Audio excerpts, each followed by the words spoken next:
Yo, yo. Here we go. You guys hear me? See me all right? Generator's a little loud.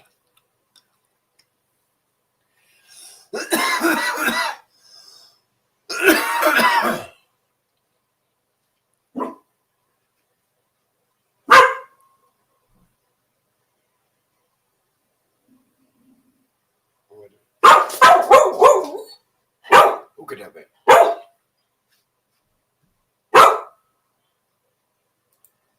It's okay. Chill.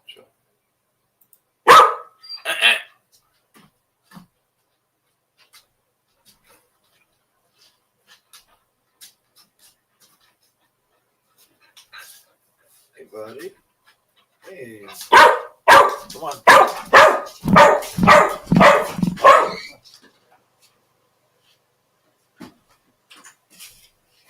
Well, he knows I'm about to do a live stream or what?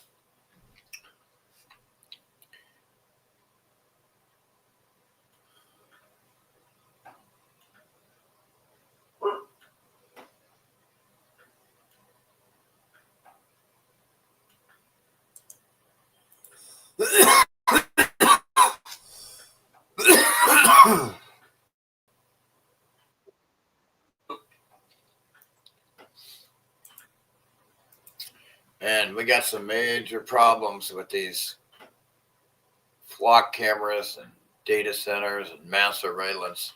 It's insanity. The idea that they're even trying it should tell everybody something of what they're dealing with.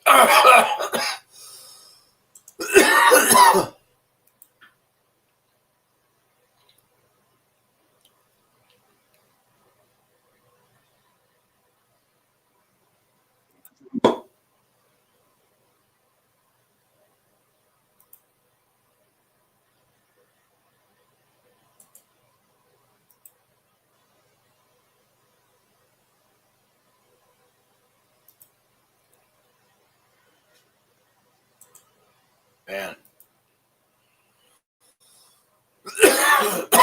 Man.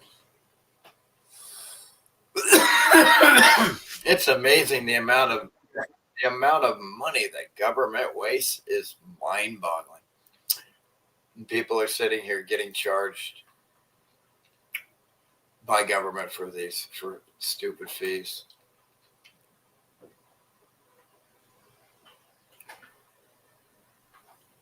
Something seriously wrong when senior citizens can't afford to even retire.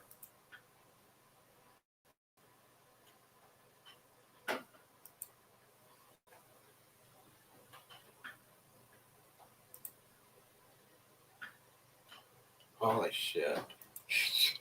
That takes the cake.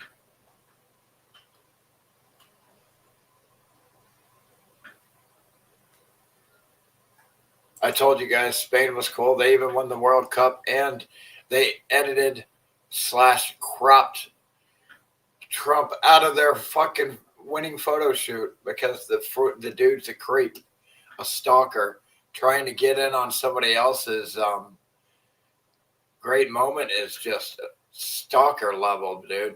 Just straight up pedophile level, dude. Just shows you what a freak he is. Imagine that. Imagine that freak stalking young girls. I mean, it's like, there you go. There you go. It's Trump. That's how Trump stalks girls. Awkward. Like the Spain when he's standing next to Spain, like when he's yeah, he's very awkward.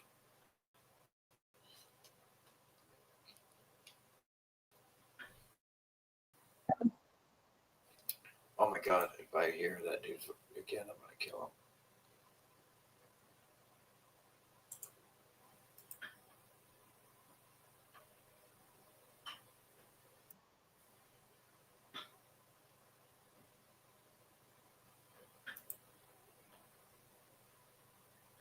Oh man, the corruption is insane, man. Are you kidding me? What did you think was going to happen? in the world of duality where half of everything is bad and it should be 90% good and 10% bad instead of 50% bad. But we live in a world where it's 90% bad and 10% good.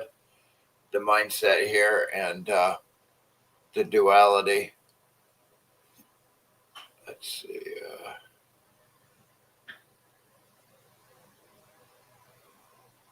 Of course, the U.S. has no plan to end the war with Iran. That's why they ran.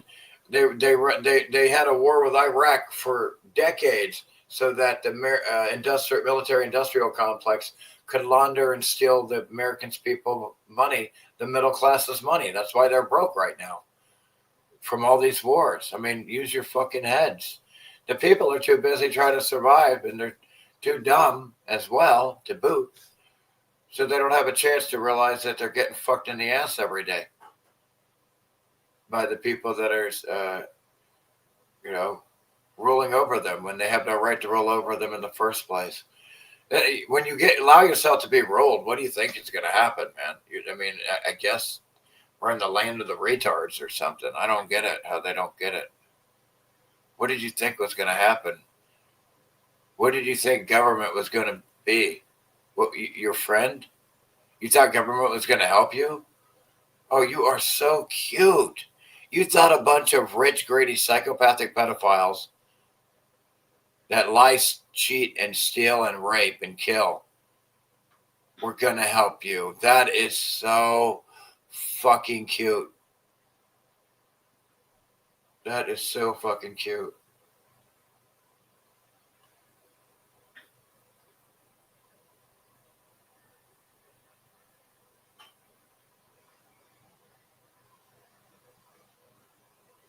Oh, these motherfuckers want more money.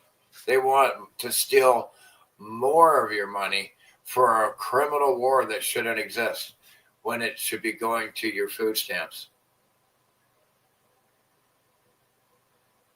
And shit like that. Yeah. That is incredible. They want another umpteen kajillion billion dollars. That's crazy. What's up, Mark Law? How you doing? How you doing today?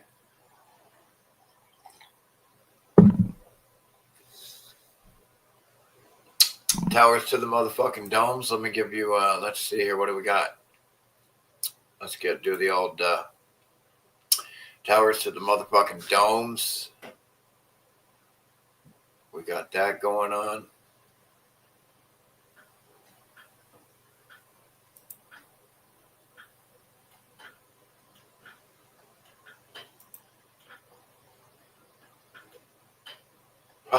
That's good.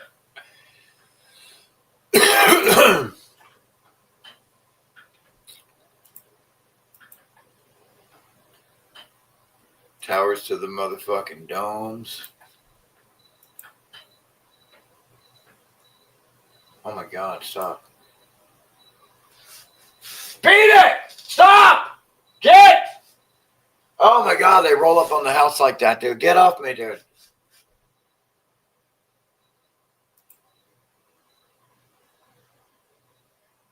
Little crazy, but I think Trump and the Trump administration are this is going to sound a little crazy, but I think Trump and the Trump administration are the ones pushing these viral videos of people destroying flock cameras. Because I'm not going to lie, all this looks super badass. But before we start celebrating, I think we have to ask a much bigger question. Why is all of this anti-flock coverage suddenly exploding right now? Is this movement actually organic, or could it have been hijacked by more nefarious dark forces behind the scenes? Take Denver, Colorado. When Denver decided to part ways with Flock after a massive public outcry, they didn't turn off the surveillance state. Instead, what they did was turn around and hand millions of dollars in new contracts to defense tech giant Axon Enterprise, the multi-billion-dollar monopoly behind tasers, police body cams, and highly integrated AI crime centers. And if we follow the money, things get even more interesting. Axon has spent years aggressively expanding its lobby. On top of that, prominent political figures, including President Trump, have personally invested millions of dollars into Axon betting big on the continued future build-out of privatized law enforcement infrastructure. So you have to wonder, is all of this viral backlash against Flock simply clearing the way for an even bigger, more nefarious, more well-connected defense tech monopoly to take over America's mass surveillance ambitions? I'm just asking the question. No matter how you look at it, it sucks huge, gigantic donkey cock. Donkey cock. This is going to sound a little crazy, but all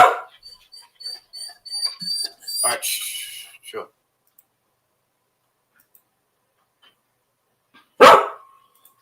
God damn these fucking retard birds.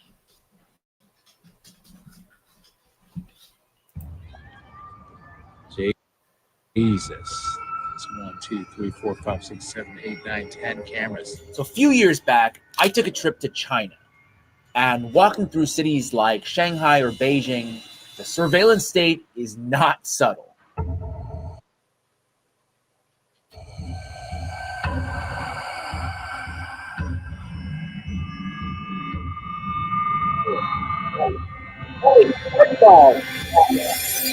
It's literally right in your face. In China, surveillance is top down, with 700 million state-owned CCTV cameras designed for complete societal and social control. The government is explicitly telling you, we're watching you, so you better behave. Despite all my rage, I am still just a rat in the cage. Here in America, we're advertised. Look at those rats running around, gagging themselves, mind you. Something different. With masks. Literally, trying to take a shit and you're like, no, I got to put underwear on it and keep that in. We have the Constitution, specifically the Fourth Amendment, which protects citizens from unreasonable searches and seizures. They don't do shit, but none of that seems to help, does it? None of the Constitution seems to help. They don't abide by it at all. We all know this. The Second Amendment has been infringed on. How many thousands of laws have infringed upon it? It's insane. We talk about freedoms. We talk about civil liberties. Don't tread on me. We'd never let a centralized government build a massive tracking network like they have in China on American streets. Only we did, except it might actually be a lot worse. It's already happened. I mean, when you look at that flock camera map, god damn.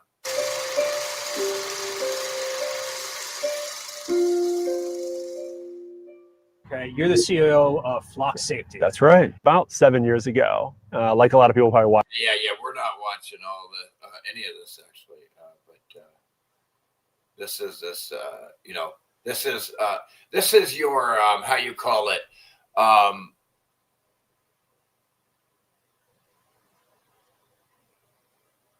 What's that fucking guy's name?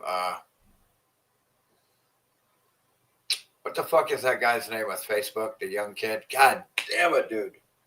What is that dumb kid's name? The CIA FBI agent. What's the guy's name? The little kid that owns Facebook, but it's a CIA front. They use all these kids, these agents to do it. He's your new one for Flock. They all do this shit. It's pathetic.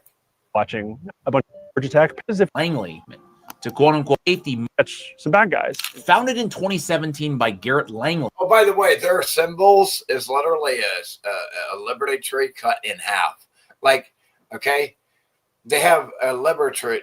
Their symbol is a liberty tree cut in half. That's their symbol. He's too dumb to understand it. He's just a front man retard, like the idiot for Facebook. Flock Safety marketed itself as a helpful tech startup with a lofty mission statement to quote-unquote eliminate crime. The sales pitch was simple.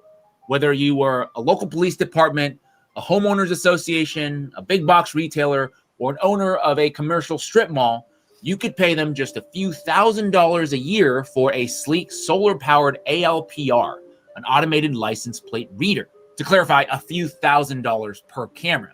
It runs on a cellular network. They care. They're just going to milk you for it, revenue generate you the tax for it. It's extortion. And so they can have better technology to milk you and make more money from you via this technology, this surveillance grid. So the people, like the cops, the sheriffs, they're licking their chops like a pedophile at an elementary school. Comes to a utility pole and alerts local police if a stolen car drives into your neighborhood. But what we weren't told was that these cameras might do a little more, or perhaps a lot more, than they initially let on.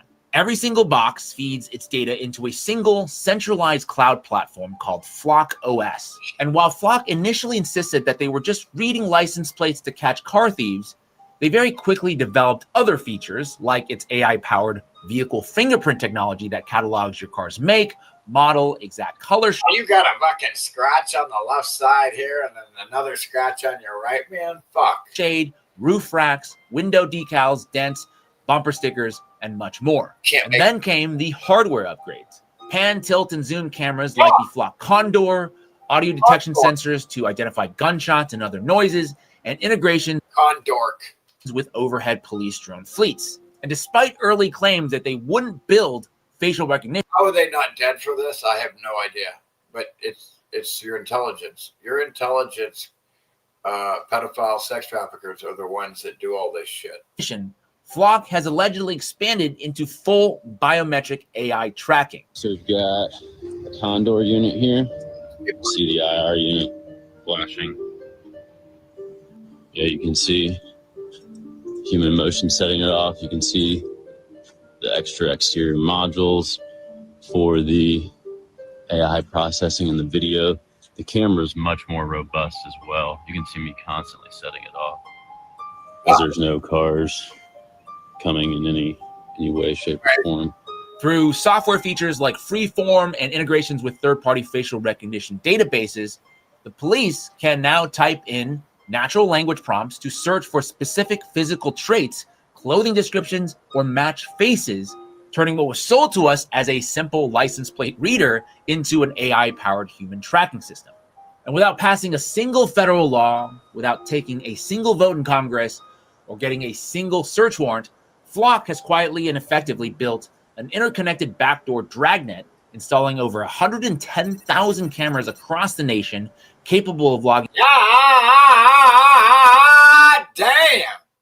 over 20 billion vehicle and human movements every single month. I don't know about Dad, you know what that looks like? You know what that looks like? Cancer spreading. over 20 billion vehicle and human movements every Look at the cancer spreading in. single month. Look at the cancer filling in. That's a cancer. It's a cancer, a parasite on a host. I don't know about you, but all of this to me sounds an awful lot like what's going on over there in China, a nation that we're constantly told they're dangerous, they're communists, they are our greatest enemy. Meanwhile, the U.S. triples, quadruples down on China's apparatus setup, China's technology structure setup. has helped that country achieve extraordinary growth, but critics say it is facilitating a surveillance state. When you talk about mass surveillance, China is always the ultimate boogeyman. And to be fair, what they've built is quite staggering. Under massive government initiatives like Skynet and Sharp Eyes, China has installed over 700 million state-owned CCTV cameras across the entire country. That's roughly one camera lens for every 2 citizens. They are powered by advanced AI facial recognition, gait analysis, and automated license plate tracking, feeding directly into centralized municipal police command centers. The 5 most surveilled cities in the world are Chinese, and cameras use software that recognize not only faces, but also how people walk, and can then track. Talk about some George Orwellian mentally ill shit. If you need this to behave good, you're a fucking demon in the first place. You need this watching you to behave. That's not fucking freedom. And you're guilty until proven innocent. And you're being surveilled and ruled over. By who? You're going to let somebody rule over you and with this information? Huh? That's the world you want to live in? You're going to allow some asshole to have this type of info? No fucking way. I will kill these people first. track their location as they move. This is insanity. This is blasphemy to freedom. It doesn't just stop at watching where you go. It all connects to their social credit system. The government is now converting data on its citizens into social credit scores. It's called Sharp Eyes, and those eyes are electronic thanks to the world's most advanced surveillance. I mean, look at this shit. What the fuck are you talking about? In Shenzhen, cameras watch this intersection. If people jaywalk, so what goes around comes around. This is what they want, and they got it in China. So now that's why Klaus Schwab says China is the model. China is the model. That's why they say this. And look, now you see cameras everywhere in the U.S., flock, and they were telling you that China was the boogeyman, it's communism, blah, blah, blah. And here they are putting surveillance cameras everywhere like George Orwell on steroids. They're all a bunch of pedophile liars. they're publicly shamed when their faces are displayed on the screen. If you jaywalk, it reduces your credit score. For example, if you cross the red light, your score would be... You're a fucking slave subject to this mentally ill computer system, social system, all this shit. You're being rolled over. And you're in an open air prison is what that is. If you need this to behave, something is wrong with you in the first place. be reduced by 2 to 3. Behavior change is exactly what the government wants. And the credit score system is so important, there's even a Communist Party-produced National Credit magazine. Is that, it makes people behave good. No, it's because you're being rolled over and you'll be punished by the prison system, the prison guards, for disobeying the prison rules. Ridiculous prison rules, by the way. Rules of a group of fucking pedophiles. The Chinese system's main purpose is to build a credible society of trust. This system has... This is the opposite of trust. This bitch is so mentally ill and brainwashed. It's mind-boggling.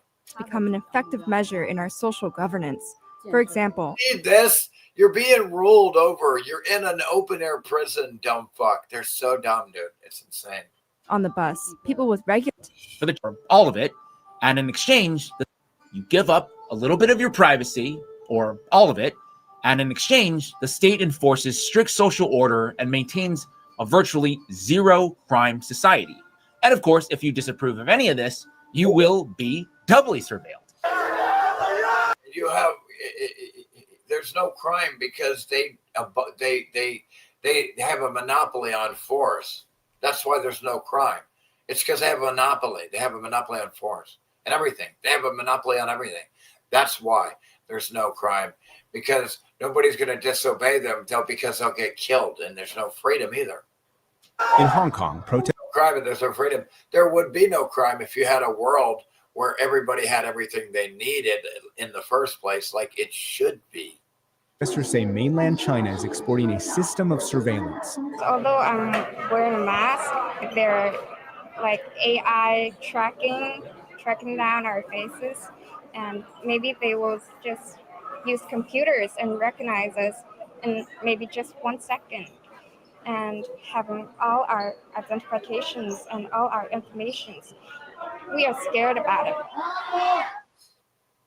Now, because Flock has... Yeah, this is against their will. They try to make it, the government, just like the government of the U.S., will try to make themselves sound delicious and fantastic.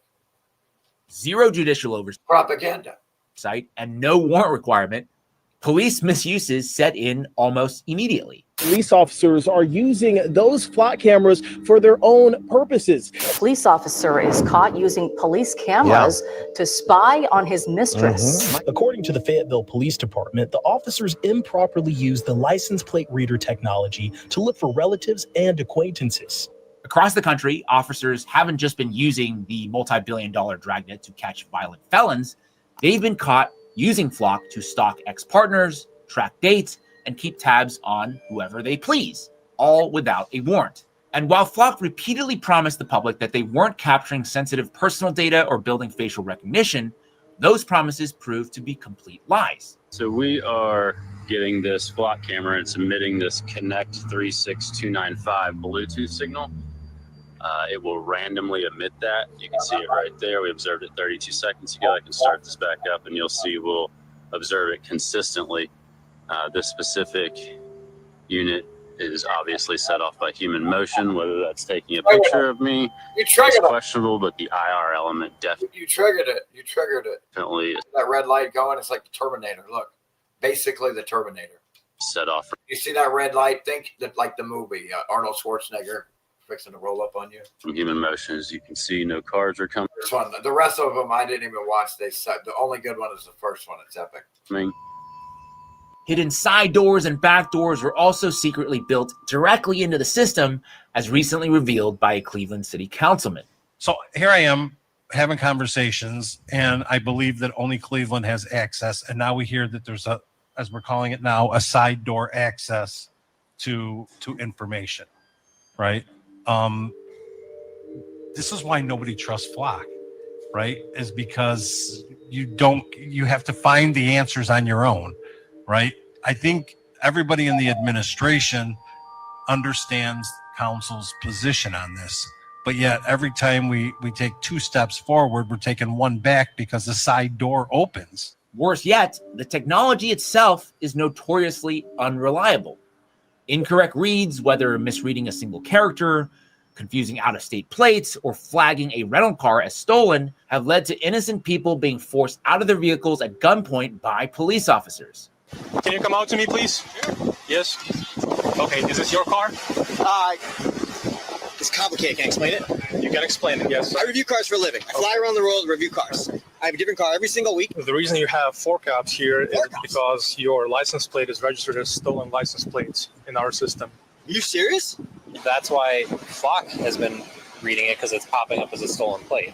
Okay. Got it. So this was picked up somewhere by Flock. Cameras that read my license plate now twice in the last couple of days, and it picked up and flagged it for the cops. You guys been searching for this car.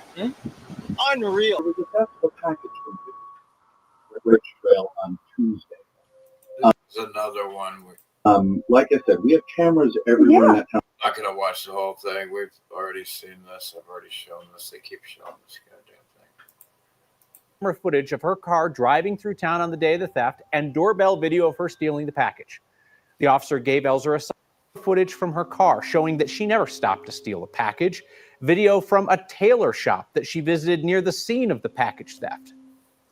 Columbine Valley's police chief then replied, telling her case was dropped, congratulating her on scrambling to find enough We're having to defend evidence to prove her own innocence. insane, dude. These fuckers should all be dead. What happened to innocent until proven guilty? It's so insane, dude, how mentally ill the government is. That anybody in the government is basically mentally ill. Every day, it seems like we're living more and more in the upside down world.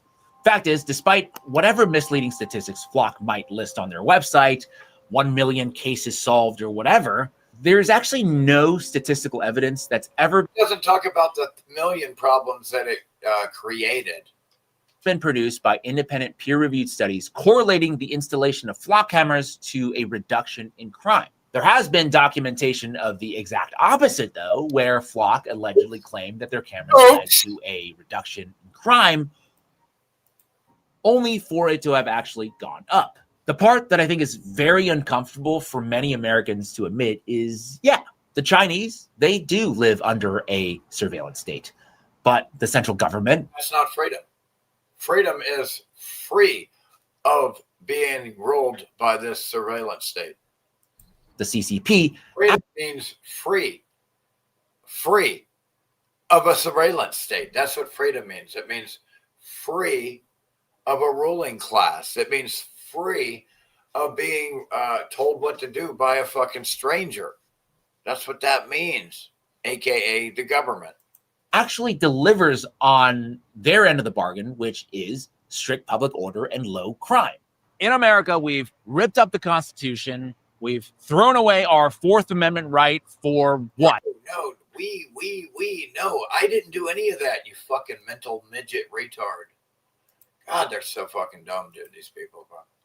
We didn't. No, I didn't do that, bro. Okay, what are you talking about? The dude's mentally ill, dude. The guy is mentally ill. He thinks I trashed my own the Constitution, my own rights or something. that some retard wrote down. Like, I'm going to trash my own rights and freedom. It's mentally ill, dude. These people are so dumb. It's so sad how dumb they are. It's mind-boggling. How's everybody doing today? Where's everybody at? Where's everybody at today? It's July 22nd.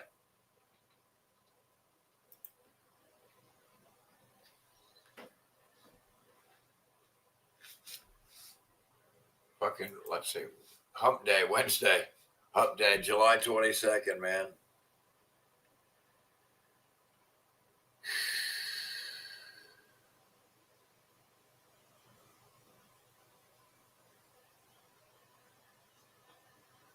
Wednesday, July 22nd. Where's everybody at, man? Boy, it must be getting rough out there. I know it is.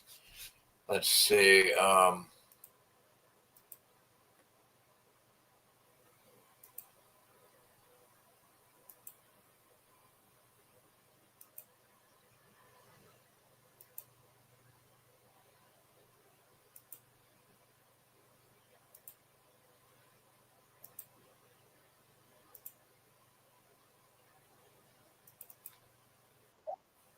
Thank you. How many years have you been here now? 79. Yeah. Wow. 46 years you've been working here? Wow.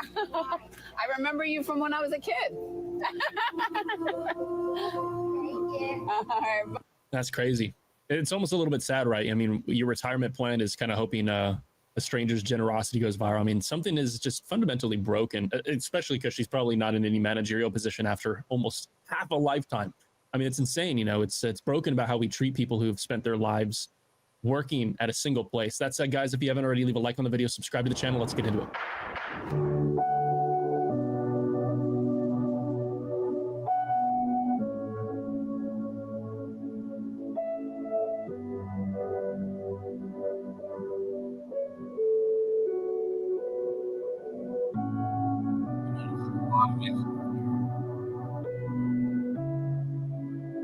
Man, their head leaning. So sad. You know, I'm at an age where seeing this kind of thing is just extra sad. It's not like I'm super old or something like that. It's just, I don't know.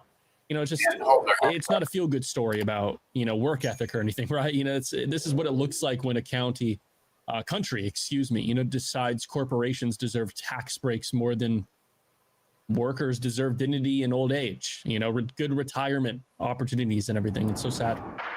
First of all, thank you for your service. You're a Navy man. Can you tell me a little bit about what you've been dealing with? My wife and I bought this house. She passed away a few years ago. Sorry to hear that. You had to go back into the workforce just because of the cost of living. Yeah, exactly. Yeah, even with Social Security, it was just not enough. I heard that the house was having trouble and it didn't get above 40 degrees one winter inside. Yeah, it's not insulated well. So what's your work schedule like? Doing 36 hours one week, 48 another week. Yeah. At 81? Yeah. Wow. Where were you stationed at in the Navy? San Diego, Key West, Newport, Rhode Island for 8 years.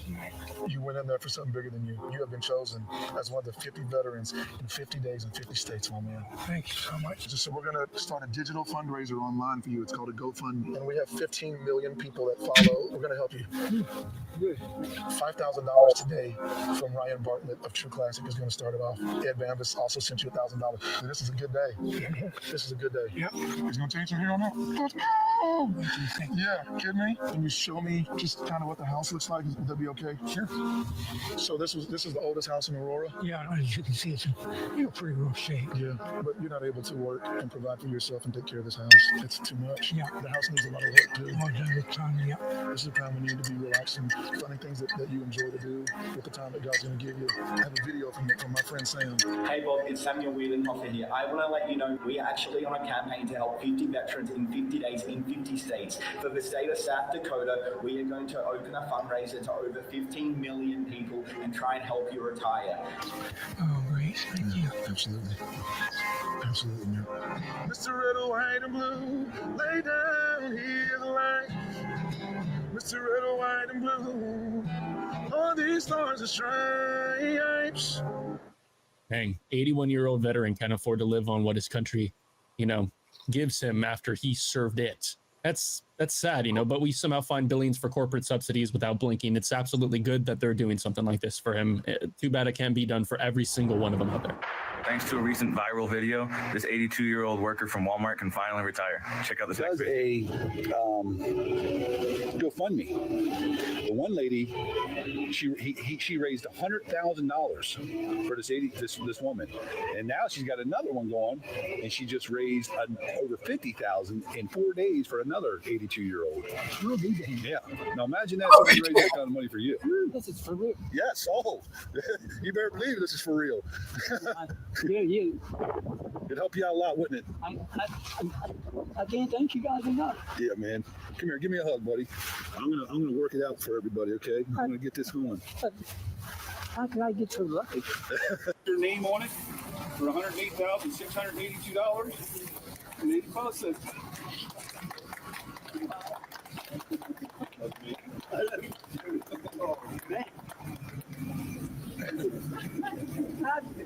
How do you thank somebody for something like this? It's almost impossible. But bring you from deep down in my heart. I love each and every one of you. Each and every one. Thank you so much. And all you donors out there to help get this thing going and get this, thank you all. And God bless you. Thank you. Hey man, we don't usually post these kind of videos. You know, this is it tugs on your heartstrings, right? You know, it really genuinely is beautiful that strangers stepped up, you know, in this kind of case. But again, it's sad, you know, the fact that we need a GoFundMe campaign to let 82-year-olds stop working is an absolute policy failure, right? You know, part of the point of this video, you know, America just failing seniors. A lot of them in this country. It's sad, but it's very nice seeing some of them win. I wish all of them could. My name is Mary, and I'm 93 years old, and I've been working here at McDonald's 18 years, and I still have to stay busy. I come in at 8 o'clock and work to 2. That's usually my shift. So I start with whatever they tell me. I usually help them with the fries, hash browns.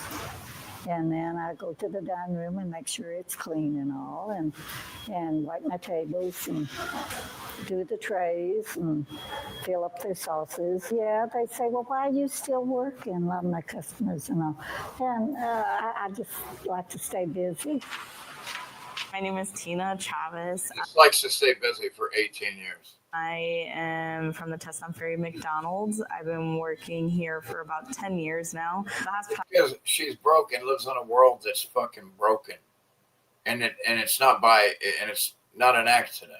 The ambassador here is Miss Mary, and she just makes sure everyone comes in, you know, and has a smile on their face whenever they leave. She's very feisty, but in a good way. And she, even as soon as she starts eating McDonald's, she will die.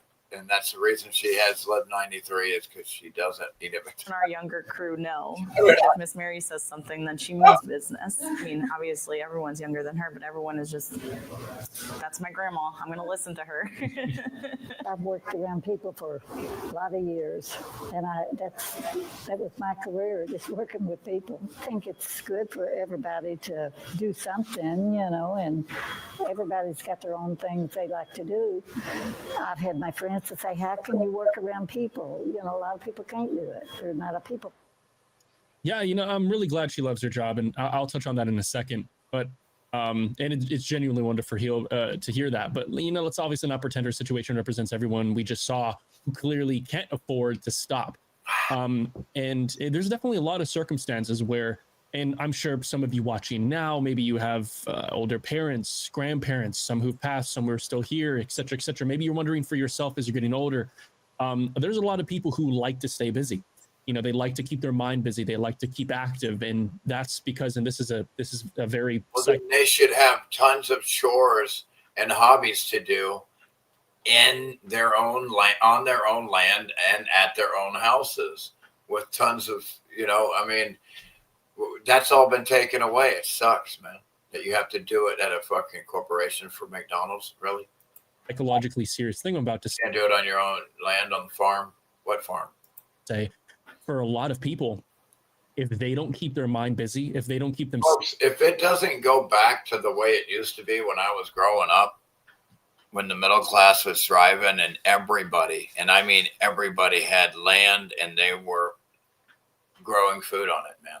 Like everybody had land and everybody had food, gardens on it, and farm animals. And if you didn't, it was weird. It was weird. You didn't have stores to go to around the corner, 7-Elevens, grocery stores, even farm gathering. You could do that with your neighbors, but you didn't have that. You had to grow. You had to survive all this on your own. Just when I was growing up, they didn't even have the grocery stores. None of this shit. Everybody was growing their own fucking food, and they were independent. And so I saw it all get taken away from them. The most important thing in the world is food and water and land. And I watched it all get taken away from these retards that are too busy watching football and shit. Selves busy. Too distracted watching football. What else is there? And then you have situations where someone might pass a little bit earlier because they have nothing. Anywho, where's everybody at today?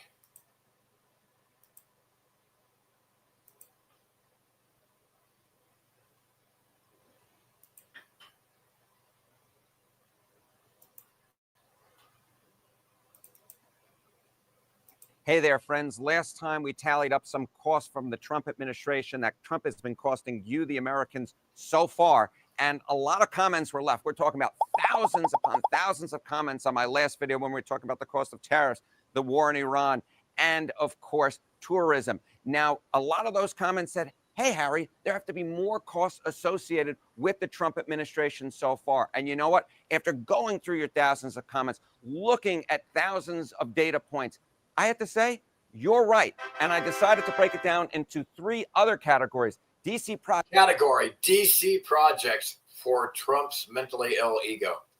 Projects for Trump so far. Ice in the border. And Ice in border for Trump's mental illness. Energy leases. And we'll start off with the DC projects, and we'll start off with something that has been in the news a lot. We're talking about... I'm not sure what they're doing with the energy leases. I don't know. Somebody can explain what the fuck. It sounds ridiculous. There's something retarded. You name it, they'll do it. About the DC reflection pool. Take a look here. Reflecting pool renovations. We're talking about $14.7 million. I'm not quite sure they really get. And the pool was fine until Trump diarrhea shit all over it. There was no need to do anything. Everything was fine. Nobody needed to do nothing, just like the war in Iran. Got their money's worth on that one. But of course, it's not just the reflecting pool in which there has been DC renovations. What else are we talking about here? Well, it all started off with the 2025 military parade. You thought that 14.7 million was a lot. How about this one? This was $45 million, with an M. Now, of course, you would say, instead of food stamps for your children. Hey, you know what? $45 million if the American people wanted it. But did they think it was a good use of government funds? No, they didn't. We're talking about 60% of Americans who said that, in fact, it was not a good use of government funds on the military parade. Oh, the idea that you're going to let somebody steal your money and they're going to use it for you, and you believing that, that's a mental illness. Something's wrong with you to believe that a group, if they really gave a fuck about you, they would understand in the first place that it's your money and you're the one that knows how to spend it on you the best, right? But you don't get that from this government group of mentally ill strangers. Just 38% of Americans said that it was. Now, that's not the only poll that we know that what Trump is doing in Washington, D.C. ain't exactly the most popular when it comes to D.C. renovations, because, of course, there is that East Wing renovation. We're talking about that East Wing renovation. And here was a great poll from Quinnipiac. Tear down the East Wing and build a ballroom. Again, 60% of Americans oppose that idea. 60% of Americans, that support is way down there in the Potomac River. My goodness. Now, How much? Nobody gives a fuck about your pedophile ballroom, dude, where you can steal children and whatever the fuck you do, Trump. Money. How much money? He's gonna build some type of like a escape and hatch door so he can steal your kids and shit, dude. He's gonna have like a hatch door, hit a button. What? I'll be right down. How much of this green stuff? How much of this green stuff did, in fact, that the ballroom actually cost? Well, when we're talking about, too, the government, we're talking about ballroom security, ballroom project security. Now, I'm trying to count here. I don't think I quite have $307 million. That's from the Washington Post. Ballroom project security costing $307 million with an M. Of course, this isn't the only project for Trump that necessarily hasn't gone the way that he would Trump is like a diarrhea shitting machine. necessarily hope it would be. How about the Kennedy Center redesign? They put the name Trump Kennedy Center. Now the Trump name is off. Another $257 million. And when you tally for Trump to put his name on something and then have it taken off. There you go. The idea that somebody is going to steal your money and tax you, and they're going to use it to benefit you, it is batshit crazy. You are mentally ill. These people that vote are mentally ill. Tally it all up, when you tally it all up, when you take all that do, re, mi, fa, sol, la, ti, do, and you put it all together, the total redesign, the cost of the DC renovations and parade, that's 62. That's 62% of $1 billion. 624 million is 6.24. 62.4% of $1 billion. At least $624 million. That's the amount of green that the American people are out. Perhaps some of that green, in fact, went into the reflecting pool. But you see this million? You see this million? That's actually, it seems like a lot, but it's just a few dollars. It's just a few dollars in the grand scheme of thing when it comes to the federal government and Trump's projects. Because you think that $624 million is a lot? What about for the border wall? What about for the border wall? Now, I think a lot of Trump supporters would like this, but perhaps a lot of Americans wouldn't. Newly pledged border wall funding through 2029. This time it is billion with a B. Billion with a B. Not million, billion with a B. $46.5 billion. Now, there are a lot of people who are outside of this. And understand that $1 billion, it takes $1,000 million. $1,000 million makes up $1 billion, 1 billion. You would have $1,000 million. This country who perhaps don't necessarily like the idea of that border wall going up. They don't feel so welcome. Now, again, a lot of Trump folks would support this border wall, but take a look here. Net international migration to the United States. In 2024, it was 2.7 million. 2.7 million. Now, woo, that number is way, way down there. Now, it's just 321,000. 321,000. That's your 2026 outlook. That's your 2026 outlook. Now, once you're here in the United States, right? If, in fact, you're here, you're not here legally, you might have ICE. Might have ICE come after you.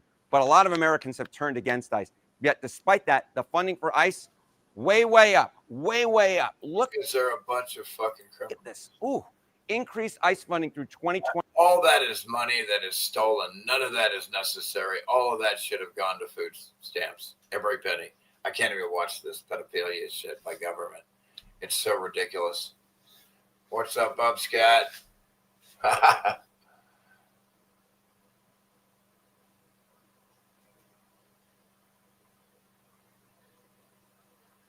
Yeah, dude. Yeah, bro. Bro. You need to learn how to mentally handle her and debate her with facts, bro, and real and reality.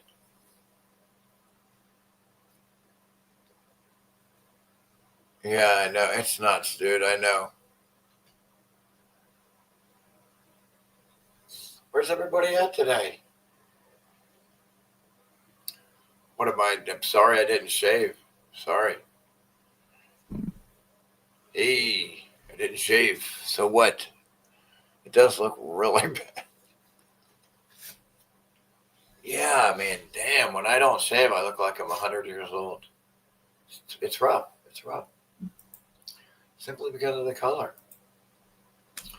Super white, ridiculous. Should be red. Should be red. It's not.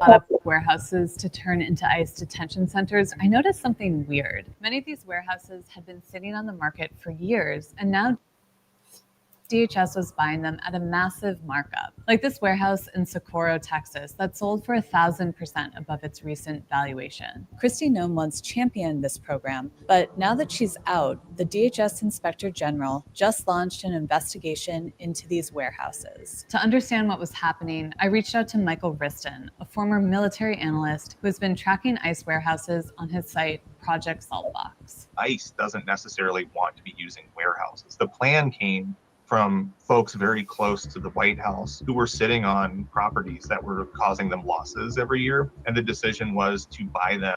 So they had these politicians and they own these warehouses and they're sitting on these losses. So they're like, well, let's use government money to get out of it, our losses. And in fact, we'll charge, get the retard tax cattle to pay thousands of times more than what they're really worth. It's a scam. You're being robbed. That's the problem with government. It doesn't work. Your money tax is theft, and then they give it to other people instead of you. It can never work. It's like you're a child. Your voters, you're like, you have the mental midget mind of a 2-year-old. I could literally take a flute and play a few tunes and you would follow me off a cliff, you fucking lemming. At taxpayer expense. So let's take a look at 3 ICE warehouse sales that have used your money to make people in Trump's orbit even richer. First up, Goldman Sachs. It was the majority owner of this warehouse in Roxbury, New Jersey, that ICE purchased for nearly $130 million. That's 137% over a previous valuation in 2025. For years, Goldman Sachs executives have had close ties to Trump, like Steven Mnuchin, who served as Trump's Treasury Secretary in his first term. Next up, Blue Owl. You may not know this private capital company, but honestly, you should. 35 members of Trump's administration reported investments in Blue Owl funds. Even Trump himself has over $5 million invested in Blue Owl, which has also been a major funder of data centers across the country. So maybe it's not a huge surprise that Blue Owl was paid about double the market valuation of a warehouse it owned in Tremont, Pennsylvania.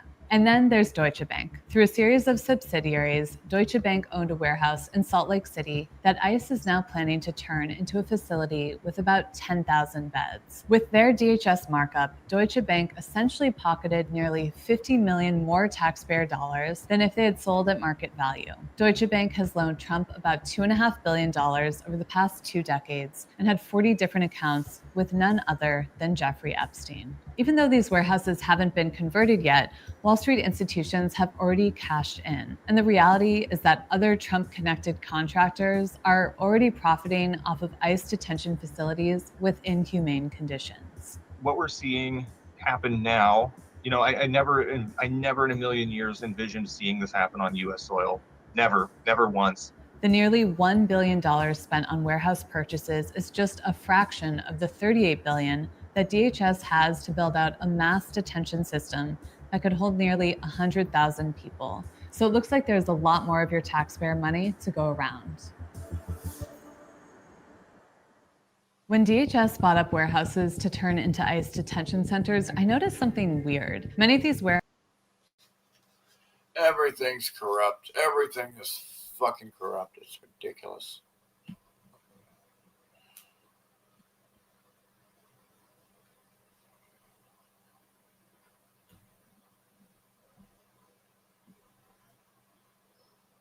Yeah, ICE gets a budget instead of like children that need food and the homeless and veterans getting a budget. Why don't they get a budget?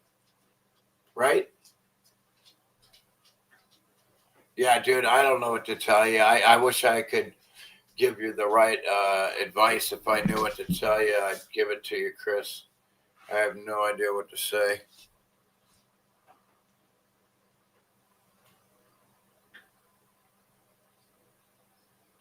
Like, there's some people you can't talk to, and that's why I didn't talk to them. Like, they're too dumb. Like, you're not going to change their mind. You can't. It's some of them alter their perceptions of decades of, what do you call it? Mind control. Decades of mind control. Can't just be erased instantly. It's crazy. It's kind of crazy.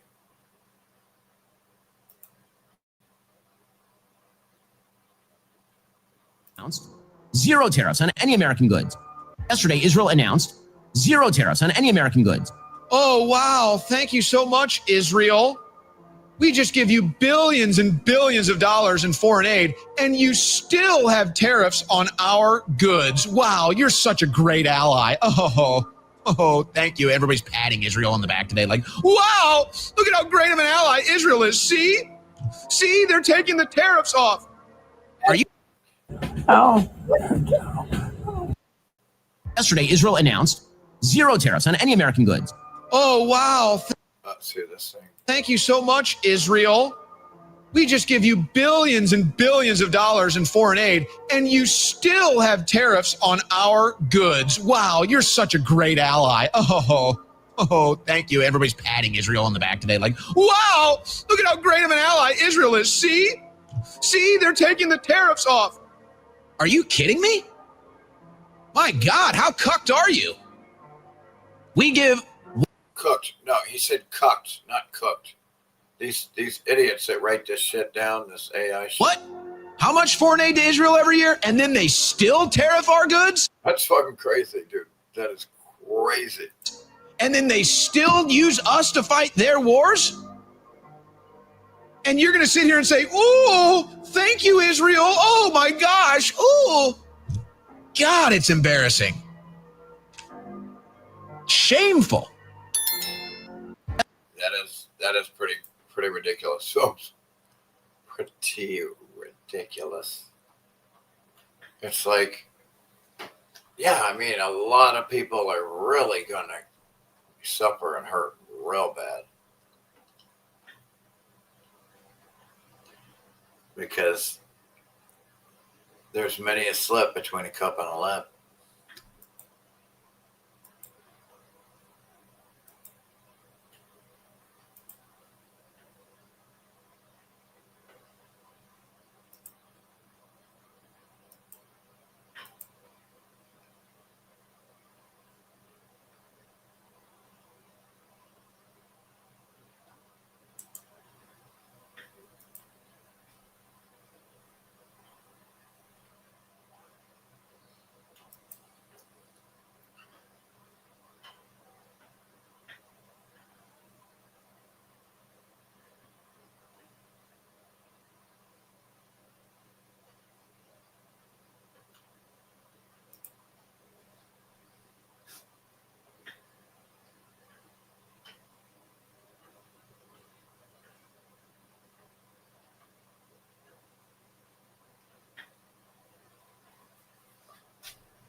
Messamel, how you doing? And we got Bub's Cat, Murph's Law. I think Tom actually texted me earlier and something. I guess he couldn't make it. I don't know. I'm not sure. He's talking about make it to class. He calls it class. I just call it we're hanging out.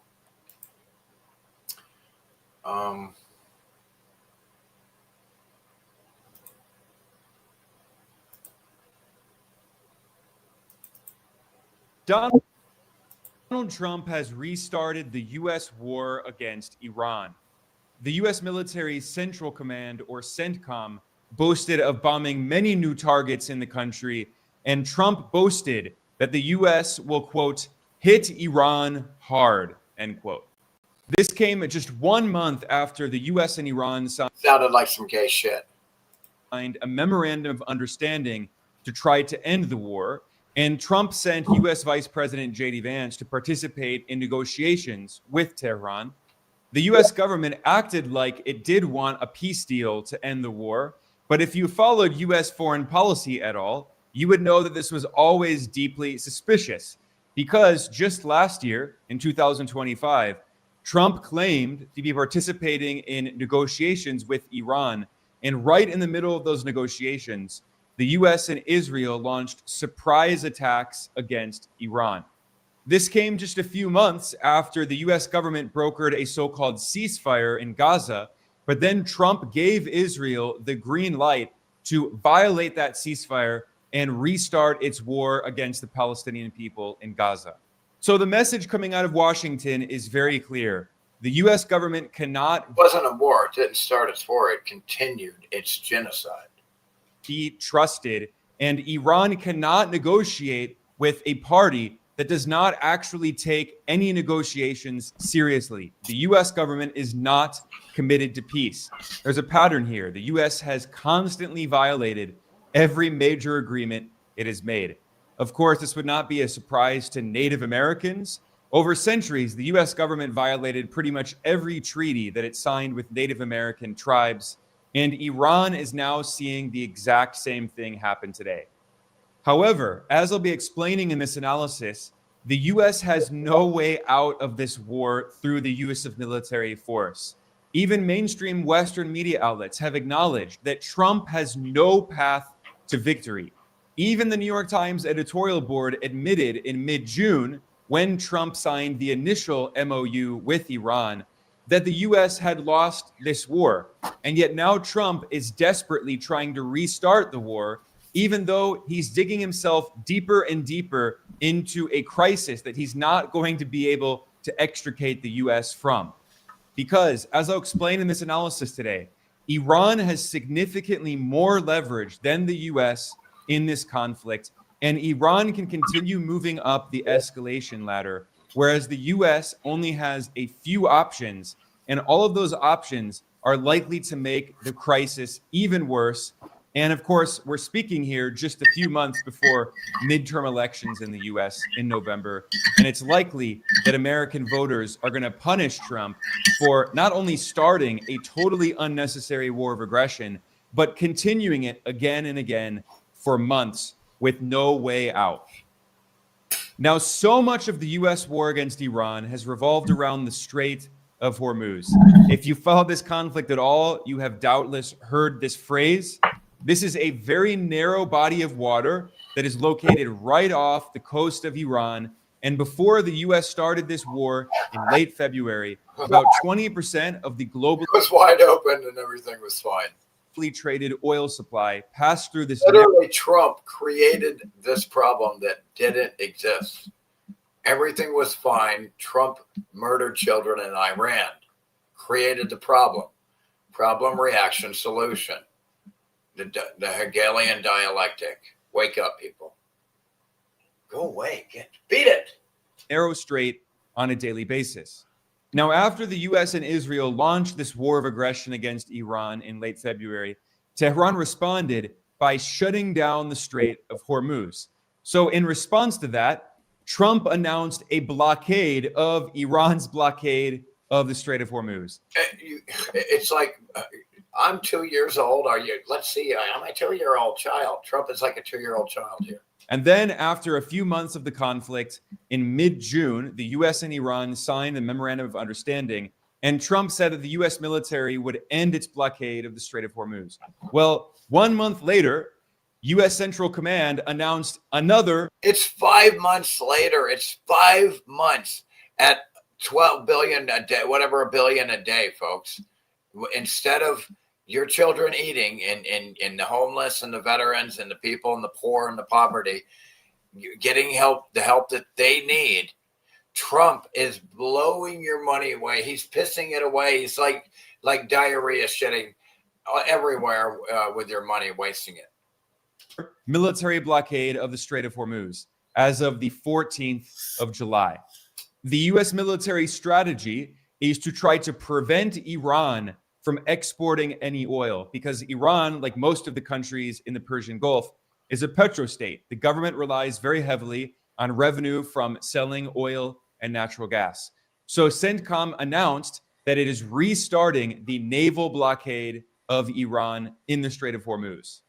However, in response to the U.S. relaunching this war and reimposing the naval blockade against Iran in violation of the agreement signed between the two parties, Tehran retaliated by announcing that it is also going to close the Strait of Hormuz, which means that the other Persian Gulf countries like Saudi Arabia and the UAE, which are also major oil and natural gas producers, those U.S. allies are not going to be able to use the Strait of Hormuz to export energy.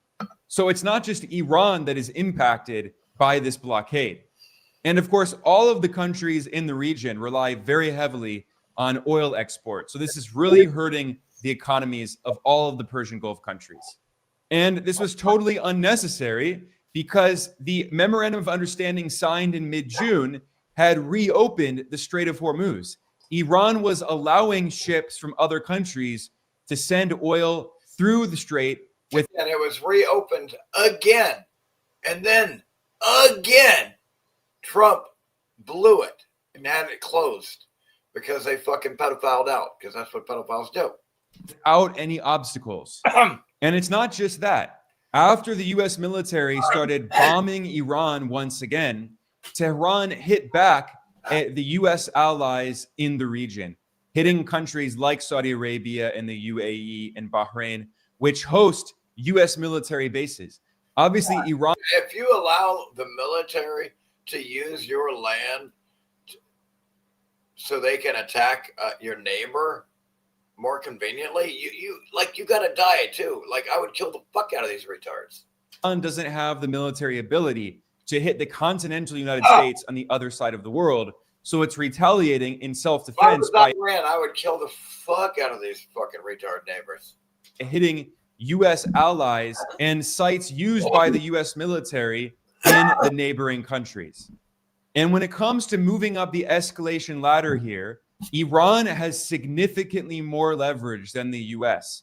because the countries of the Persian Gulf rely very heavily on desalination plants in order to treat salt water. Booyah! To have drinking water. These are countries that have extremely low supplies of potable water. These retards are all living in the desert, so they don't have water, food, any natural resources, not even trees. Like it's like basically an open air prison. It's perfect. The dependency on these infrastructure is perfect. 90 if you're a control freak. To 99%, pretty much all of the drinking water used by the states of the GCC, the Gulf Cooperation Council, come from these desalination plants. And thus far, Iran has not hit most of these plants, but this is really a nuclear option that Tehran has if the U.S. insists on continuing to move up the escalation ladder. And I think Trump isn't really that concerned, because it's U.S. allies that are suffering the most. And Trump is notorious for often punishing U.S. allies in order to benefit the U.S. at their expense. But the point that I'm stressing here is that the more that the U.S. escalates, the more options that Iran has that it could potentially take that it has not used. This is why the rhetoric coming out of Washington is absolutely delusional. Trump has claimed that he's going to, quote, wipe out, end quote, Iran's Revolutionary Guard Corps, the IRGC, which is totally not practical. It is honestly impossible. It is not going to happen. First of all, Iran is a large country with nearly 100 million people and a very significant military. Second of all, the command... That's like Iran saying, yeah, we need to wipe out all the U.S. military, Marines, Army, Navy, so they can't have that. They can't have that because I say so. Structure of Iran's armed forces has been decentralized as part of what it calls its mosaic defense strategy. So every upper level official in the Iranian military... Yeah, Max Egan went over this, man. Yeah, dude, you can't fuck with Iran, you dumb fucking retards.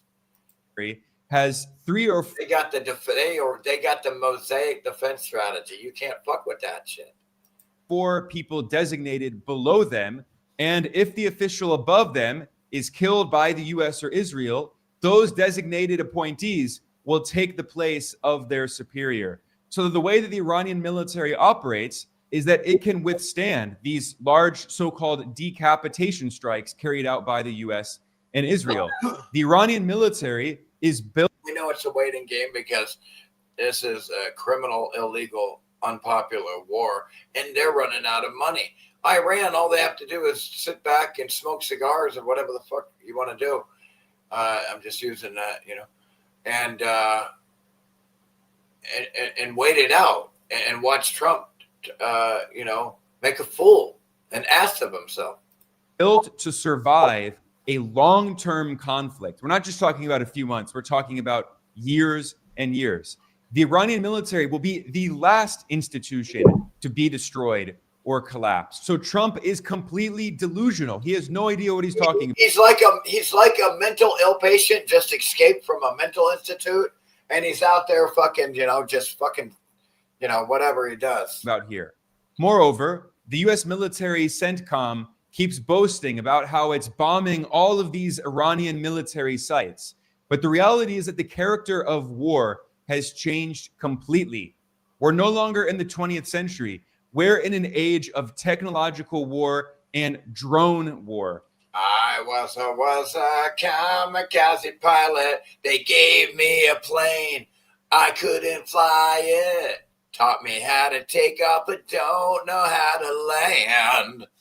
And it's not just the Iranian military's command structure that has been decentralized, but also its tactics are almost guerrilla-style tactics of asymmetric warfare. And so much of this war has revolved around drones. So the U.S. boasts of carrying out strikes and bombing all these conventional Iranian sites, but so much of Iran's military capacity is physically located underground, not only in these massive underground missile facilities, but also through the construction of underground drone facilities, where Iran has been making huge numbers of cheap kamikaze drones known as Shahed drones, which cost between $10,000 and $20,000 US each. As opposed to 50 million of retard US squandering costs.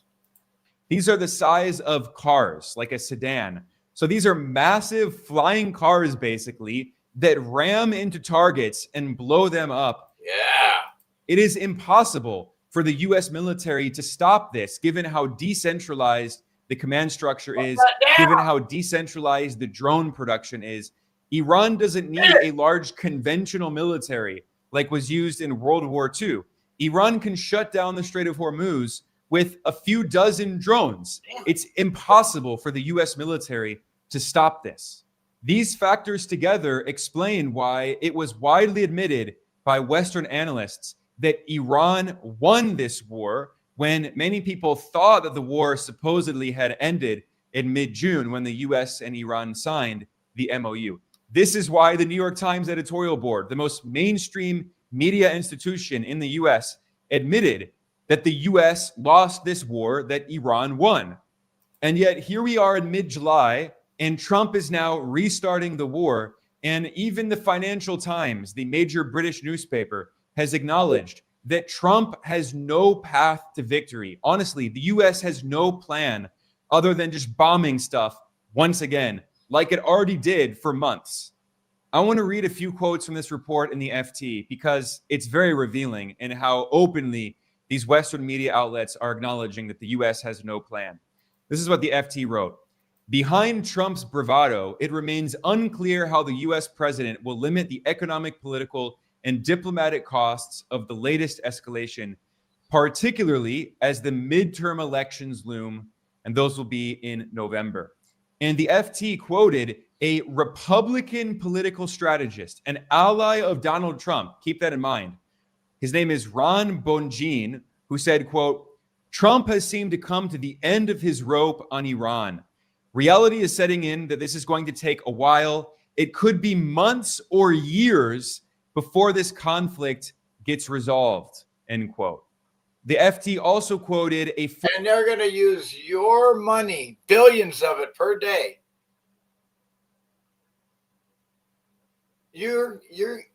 It's not even going to be 3 months, and you're going to be paying $50 for a piece of bread, for a loaf of bread, excuse me.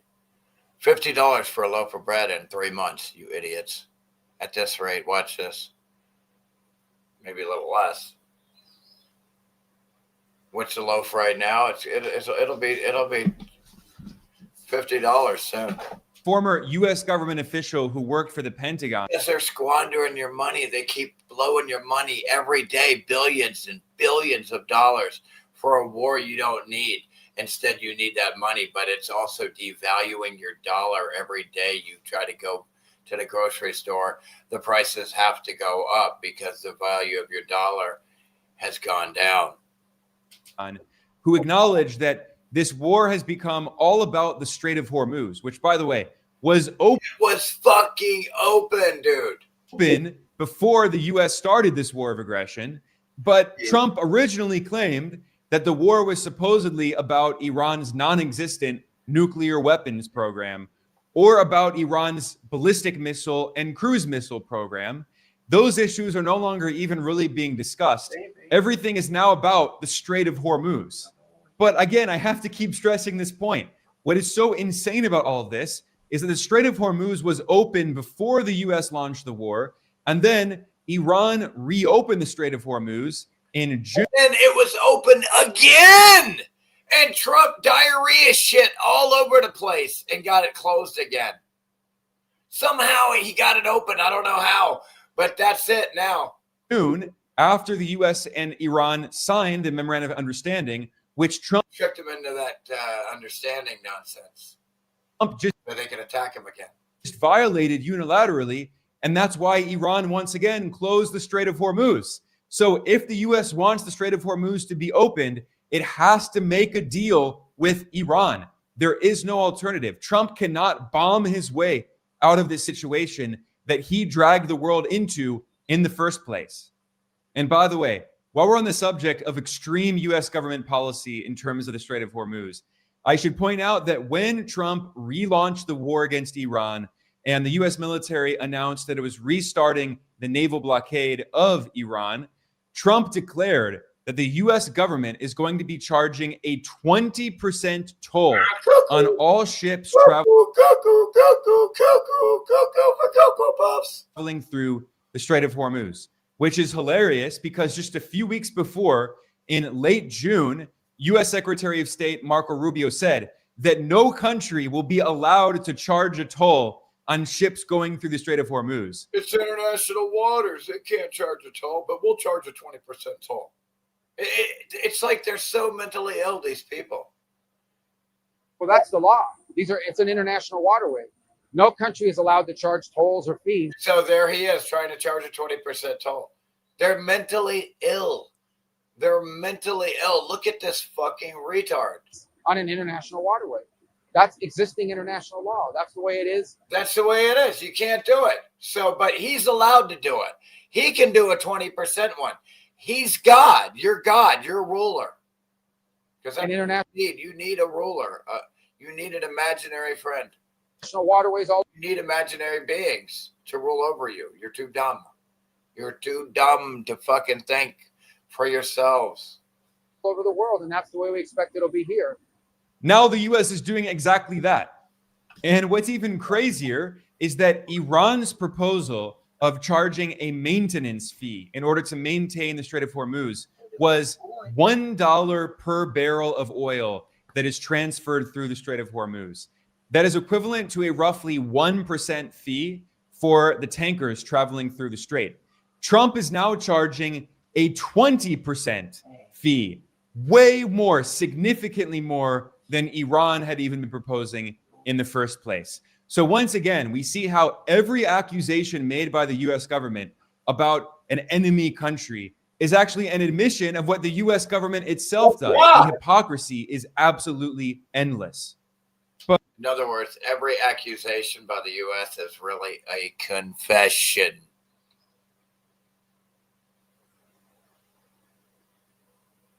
First of all, here's the problem. Trump leans toward expanding U.S. military operations in Iran instead of the American people leans toward. Trump doesn't have the fucking permission of the American people. He's not a ruler of the United States. He doesn't understand. He's not a ruler. President doesn't make you mean you're a ruler, dude. You have to get permission from the people first. And you execute their will, not your will. You are an executor of the people. You execute the will of the people. You don't make the rule the people. But as if that weren't already all bad enough. We're in the land of the mentally ill retards here. It's not up to you, Trump. It ain't up to Trump. Why is he allowed to do this? I don't know. It's because they let him do it. Anybody in their right mind in government would never allow this, man, unless they wanted to kill innocent troops and make money for the military-industrial complex. The situation gets crazier and crazier. Yeah. Because the Wall Street Journal has reported that Trump is considering significantly expanding the U.S. war against Iran. With your money, without asking you, hey, it's like you got a roommate, right? And you go into their room and to their piggy bank and steal all their fucking money, and go, hey, it's because they can't have the nukes because I said so. They can't have it. So I need to use all your fucking money so they can't have it. And several options are being considered, including potentially sending U.S. ground troops to invade Iran. Now, this is absolutely crazy. There is no other word for it. Mental illness, it's suicide, and it's what it's going to take to get the American people to wake up. A bloodbath of thousands of soldiers. Here's the problem right now. If the American people understood that thousands of troops have already died, not just like 12. Are you shitting me? There's thousands that have been massacred. If they understood that, they wouldn't believe it, dude. The American people wouldn't believe how many U.S. troops have already died right now for Trump and Satan Yahoo. For it.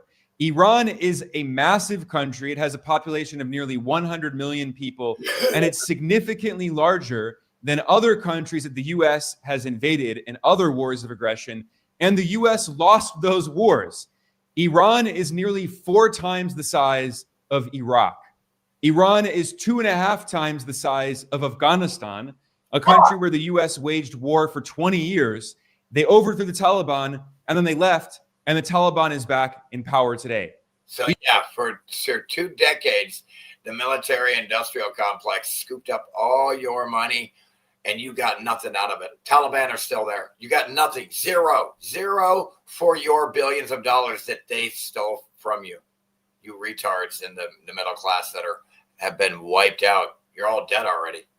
You're already dead. They gave you vaccines and you're dead now. You can't even fight back after they stole your money. You're an embarrassment. You're pathetic. Domesticated, docile farm animals, tax cattle. Iran to be milked like a fucking cow. Iran is 5 times the size of Vietnam. And after decades of war against Vietnam, the U.S. lost that war as well. And the idea of sending ground troops. And we know it's not about winning and losing. It's about milking the tax cattle so the industrial complex can keep wasting artillery, waste it, have them shoot some artillery, have to replenish. We need to replenish the bombs and the artillery. That's why. It's so they can keep having to replenish. So they want a long, slow war. Oh, well, we need to replenish the bullets and the bombs that they fought at each other. It's a scam. Troops is even crazier when you look at a map of the topography of Iran. And you realize that Iran is a very mountainous country, and mountains form a mountains are melted buildings, kind of natural border for most of Iran. So a lot of their melted buildings got covered up, and you got a lot of pockets of survival, hence tunnels and underground bases. They're melted buildings that didn't melt all the way. They have pockets of survival. I told you all this. And mountains surround most of the major cities like Tehran and Isfahan. So if the US is crazy enough to send a significant number of ground troops to try to invade, first of all, Iranians are going to fight, and it's going to be a brutal asymmetric war that will make the Iraq war look like child's play. First of all, the US, no matter how many countries they can lure into their deaths, are never going to be able to send 1 million troops. You're going to need more than 1 million troops just to fight the first wave of the 1 million troops of Iranians. And then they have their next wave is of 5 million troops in Iran. Or 3 million. That's their next wave. And then 5 million. That's how it goes.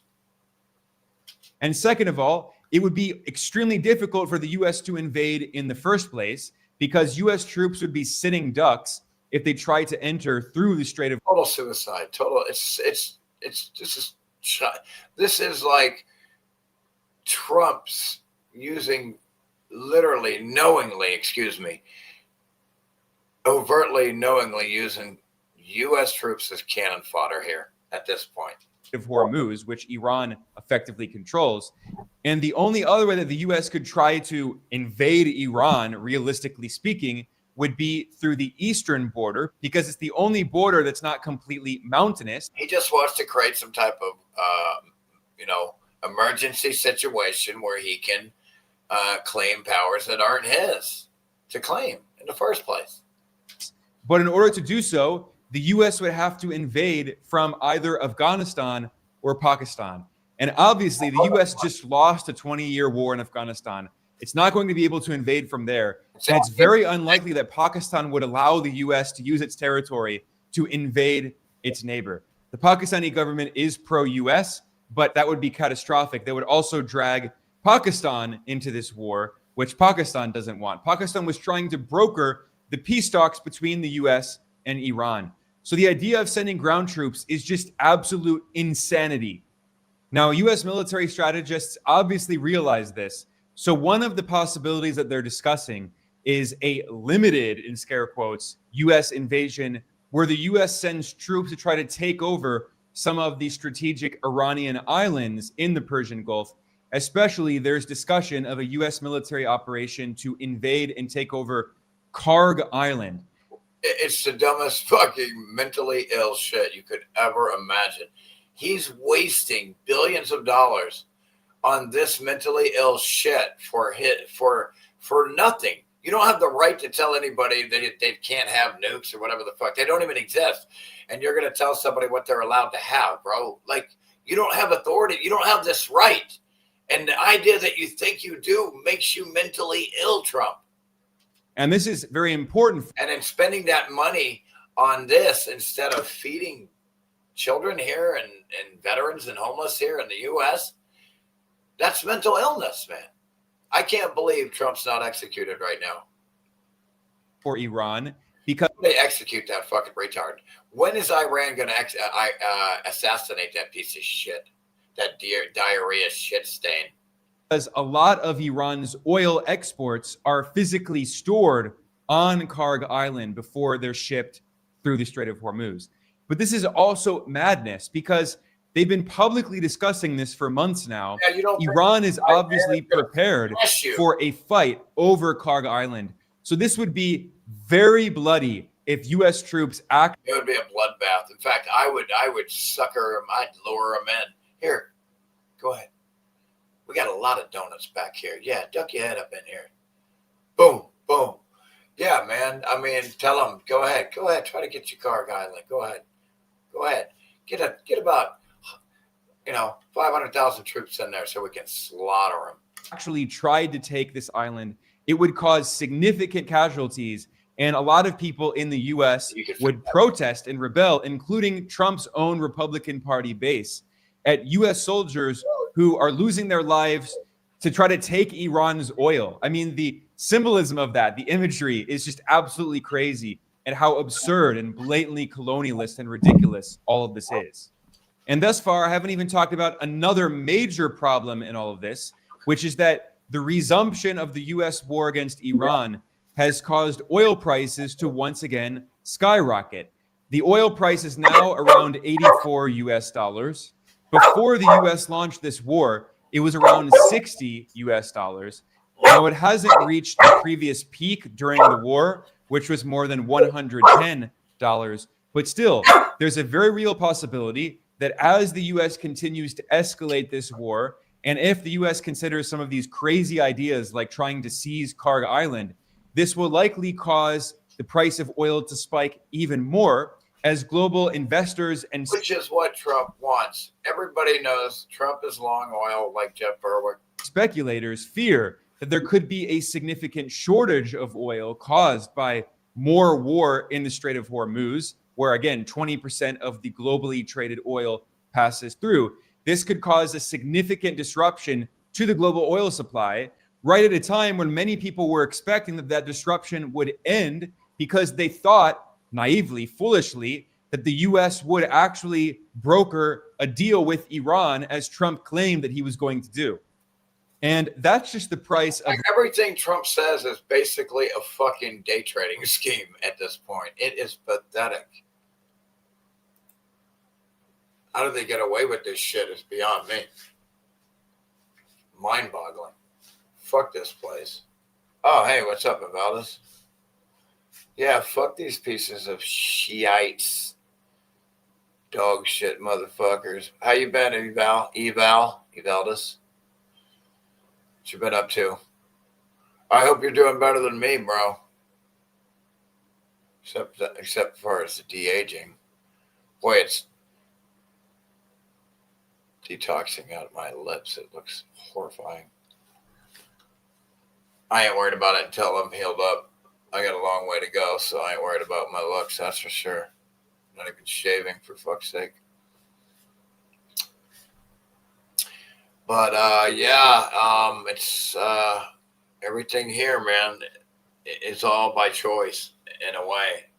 I mean, they're tricked and all, but this world doesn't have to be like this at all. It could be fantastic, and it just doesn't have to be like this. And it's like people are naive, and what do you call the opposite of vigilant? What's the opposite of vigilant? Complacent, so to speak. They're more worried about the Super Bowl than their freedom, and that's the problem, man. These people get more angry when their sports team loses than when they lose their freedom. Make that make sense. Make that make sense. These people get more angry when their sports team loses than when they lose their freedom and their money. Their money is devalued every minute, every day, every second of the day. Tomorrow, then the day after that, every day, and the day after, your dollar is buying less and less. Every day that you exist right now, we exist, your dollar is buying less and less. And the more they spend on wars, the more they pay themselves government salaries, the more and more and more and more and more the money they print in a thin air, the less your dollar can buy every day. And it can only get worse and worse and get bad faster and faster. It's they don't call it hyperinflation for nothing, folks. I mean, come on. Why don't they learn from the recent history here? But I don't know. What do you guys think?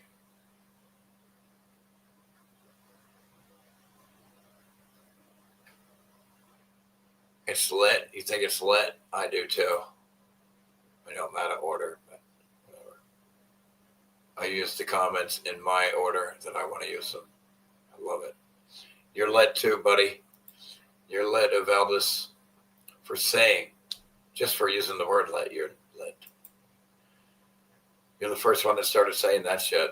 I now remember when the first, Evaldas was one of the first people I started hearing.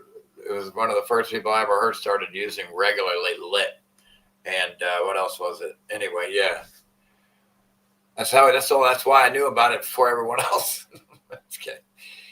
Thanks to Valdez. I don't know.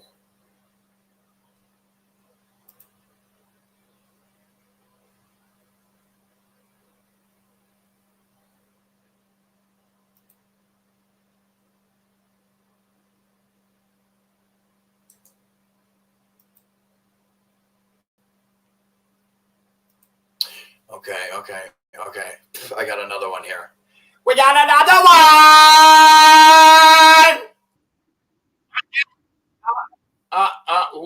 We, there is no we.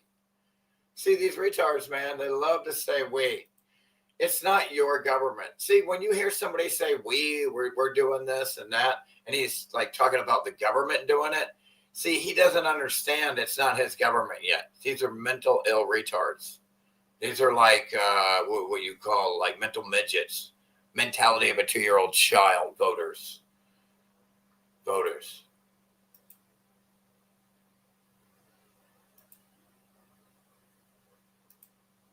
But let's get another input. We will lose everybody we send in, former Navy SEAL, on Iran ground invasion. This is a bad idea, folks.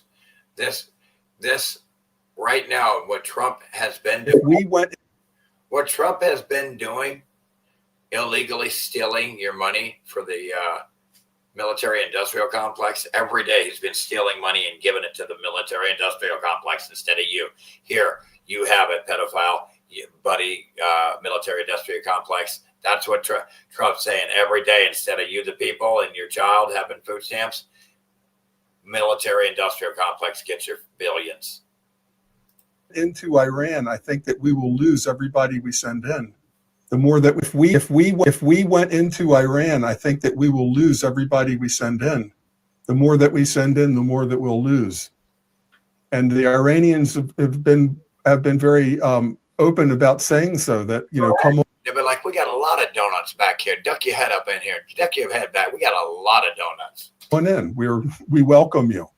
And in this era, because the only way we could get troops in there wouldn't be by ship. So the idea of just having battleships pounding Karg Island or Keshem Island and then landing Marines in landing craft or these tracked amphibious vehicles, that can't happen because we can't even bring our ships through the Strait of Hormuz or near the Strait of Hormuz. You can't even get close, you fucking clown retards. So it would have to be by Ospreys. You can't even invade the beach like Normandy. It's insane how dumb you are. Which would be the first option. You would get slaughtered if you could. And so an Osprey is a twin-engine tilt rotor that takes off the wings turn vertically and the two gigantic sets of propellers lift it straight up. It's ridiculous. It's like a helicopter, except when you get enough speed, it turns the engines more to where it's like an airplane, so it can literally go faster, because you can only go so fast with the dumb fucking helicopter setup. These nacelles go forward and it flies like an airplane. But it's still ridiculous. It's ridiculous. Why that's important is they fly twice as fast as a helicopter and twice as far. almost twice as fast, but their range is much greater. That's what we have on our amphibious ships offshore. These This is a joke. It's ridiculous. You're all a joke. Ospreys, but they only carry. You don't have it. The military industrial has it. Okay, the military industrial complex has it. You don't have it, and when your government has it, you still don't have it because they bought it from them, and it's in their control. And the military of the government, and you don't get any say in anything ever about anything. You're like a little boo boo goo goo. Carry 24 Marines. Baby. And 4 crew. So 28 Marines are on this aircraft. Do you know how many trips it's going to take you just to get 1,000 fucking goddamn, just to get 1,000 troops? Are you listening? Anybody with a shoulder launched anti-aircraft missile, a man-pad missile, can take that can fire on that very easily. Not to mention their drones. While it is drones are taking out F-35s. You don't think it can't take out that retard? That's going like 2 miles an hour compared to that? Coming in, it has to transition from forward flight to hovering mode, and it's a big target then. It would be fine if you were fighting in Venezuela or Grenada or maybe Libya. But against Iran, it's a suicide mission because they've prepared these islands for years. In fact, Keshem, they call it Missile City. It's going to be like Treasure Island, dude, except for Iran. You know, it's the entire underground of Keshem is a warren of tunnels, and the surface of Keshem. It's all melted buildings, man. They'll be popping up anywhere like a fucking, what do you call it? Whack-a-mole. Bam, bam, bam. You can whack them and whack them over here. Come up. Bam, bam, bam, bam. Whack-a-mole. Come up over here, and they'll be shooting at you. Is tougher than like the surface of the moon. Just give me a break. You never went to the moon, you retard.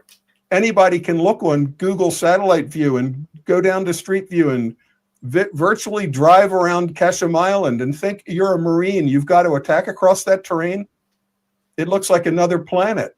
It's so rugged. Oh my God, because they showed you Earth as another planet.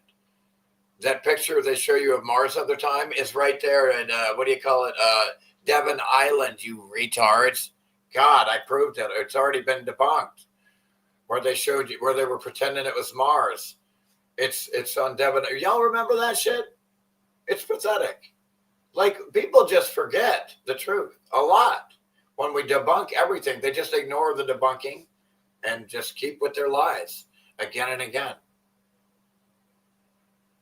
Fuck this place, bro. FTW, fuck the world. Yeah. And the retards. Again, we could have created this scenario, this experience, and then another third party hijacked it, or duality here inherently hijacked it. So, you know, I wish I knew. I wish I knew what was going on here more, right? Don't we all? Huh?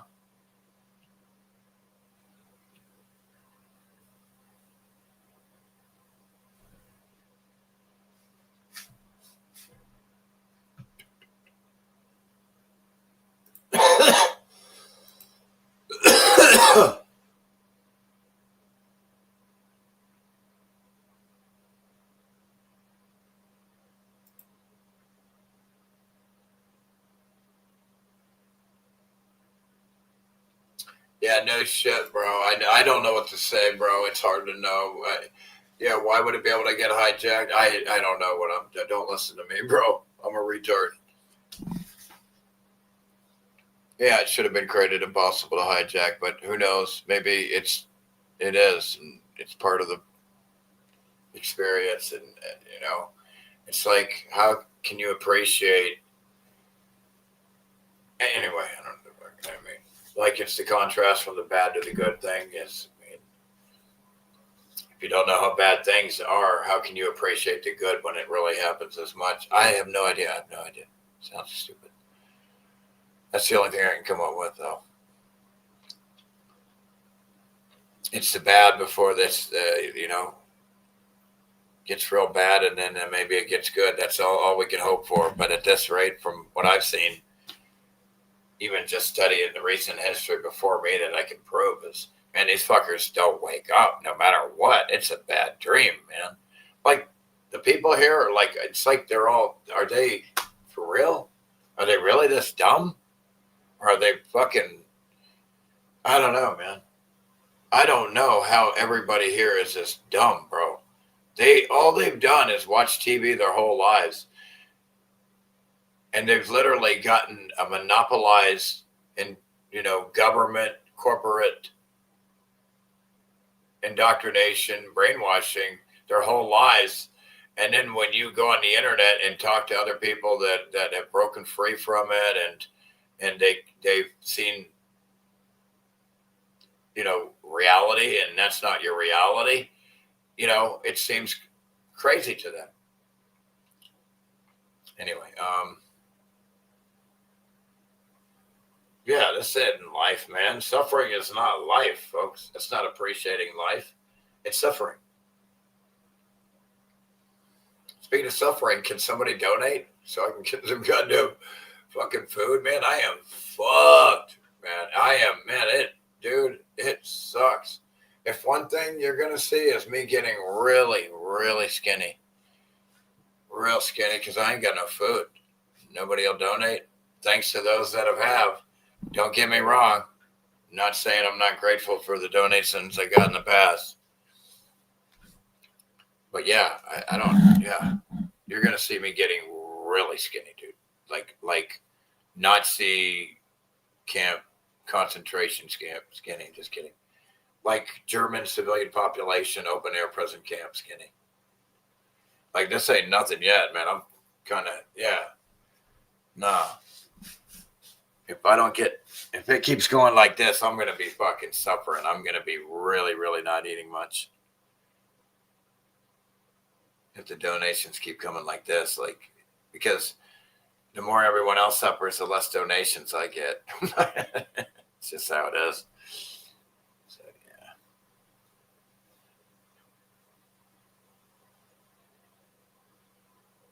But, it's crazy, man. This insane. They totally wipe out the middle class. And then they're like, holy shit, now that we got them all beat up, we got to set up this fucking prison so they can't fucking get their fucking money back that we stole and ripped them off. And now we can do whatever we want to them. They're broke. They're fucking pathetic. We got all the money and power. We can do whatever we want to the herd now, because there used to be a middle class. Now there's just the haves and the have-nots. And there's a hell of a lot more people than the haves. There's a whole lot of have-nots, way more than there are haves. It's really lopsided to the point that the haves are getting cuckoo about it, fear-based. And they got to lock everybody up and surveil them and shit. They're afraid of you because they stole your money, and now they're afraid you're going to be mad about it. You're not going to roll over so easy. And so they got to set up a surveillance apparatus with Flock and AI data centers and all this shit. Social credit system like China, because that's their goal. What they're doing to the Chinese is their goal, to take away all your freedoms. And instead of you being a good person because it's the right thing to do, you're going to do what they tell you what to do because you'll be punished if you don't.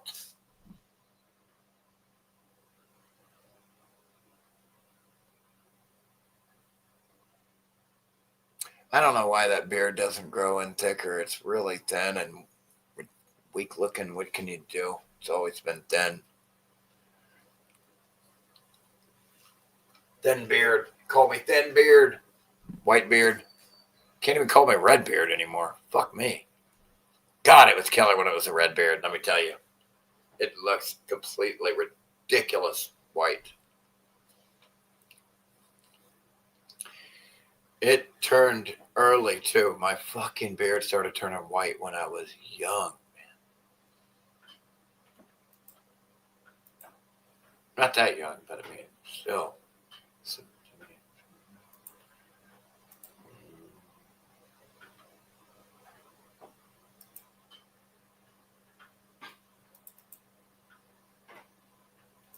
Boasted to a crowd at Florence Regional Airport that he was solely responsible for sending Javelin missiles to Ukraine. So now he's shocked, he's perplexed that the Russians and the Chinese might be helping the Iranians when, in fact, he bragged about sending missiles to Ukraine. Yeah, he brags about sending missiles to Ukraine against Russia. And then he cries because Russia's helping Iran. Man, fuck you, pedophile Trump. It's like getting into a boxing match and expecting your opponent to never hit you, try to swing at you. It's mental illness. The guy's nuts. Again, I'm Garland Nixon. I'm standing in for Jimmy Dore. So let's go. Iran is receiving assistance from Russia. Jimmy, I meant to say Jimmy Dore. I just can't help but say Jimmy Dore. And China. He's cool. Little dorky. Unbelievable. Isn't that something? Who would ever think that Russia and China would have the motivation to help someone that's firing at the United States? OSINT defender. Somebody's defending OSINT, right? Okay, open source intelligence for those who don't know what OSINT is. In addition to the Wall Street Journal's earlier reporting, they also reported that U.S. officials are worried that recent Iranian strikes on U.S. bases and infrastructure in the Middle East and their increasing accuracy are the result of military-to-military intelligence cooperation with Russia or China. Now, let me give you another possibility that everybody says Russia and China is helping them, which is in fact a possibility that we shall explore, my dear friends. But I'm going to throw one out at you that's perhaps, I don't know. Have you noticed that every year when they have these like young engineer and robotics competitions around the world, there's a whole bunch of young Iranians winning them? They're like graduating all of these STEM people as our people are like working. Our young people are working in like learning how to make a pizza, for instance, for a living. And they're training people in STEM and highly technical fields. And we're training people how to make just enough to pay off their student loans. Okay. So yes, it is maybe possible. Some might argue likely that they're getting assistance. But here's the other part. Could you possibly be underestimating Iran? Could the Iranians actually be really smart, really well-educated people who have developed it? Can you imagine being Iran for the last, 78 years? Where Israel invaded for 78 years ago. Israel invaded Palestine. And for 78 years, the U.S. and Israel have been invading Palestine and all this shit. And then they've been threatening Iran for the last, 40-something years. They've been threatening to invade Iran, right? They've been threatening to invade Iran. Decade after decade, they've been threatening Iran. Dude, can you imagine being Iran, like getting threatened like that? Dude, they're going to be fear-based, and they're going to be like, holy shit, these motherfuckers want to kill us. We got to defend ourselves. So they've been building up, understanding this the whole time, and now they're badass because you keep threatening them, and they're like, fuck you, go ahead, bring it on. We're going to fucking prepare then and kill you for trying. But the technical expertise to put their foot square in your behind. Is that a possibility? I don't know. Let's look and see if we can go further. Daniel Davis, Deep Dive, says, you think we've been helping Ukraine for many years, giving them targeting intelligence, physical support, training, money, arms, weapons, tanks, you name it. And now some officials are afraid there may be military-to-military aid coming from Russia and China. Like childlike mental illness listening to the government politicians speak. It's mind-boggling, isn't it? Ow, get off me.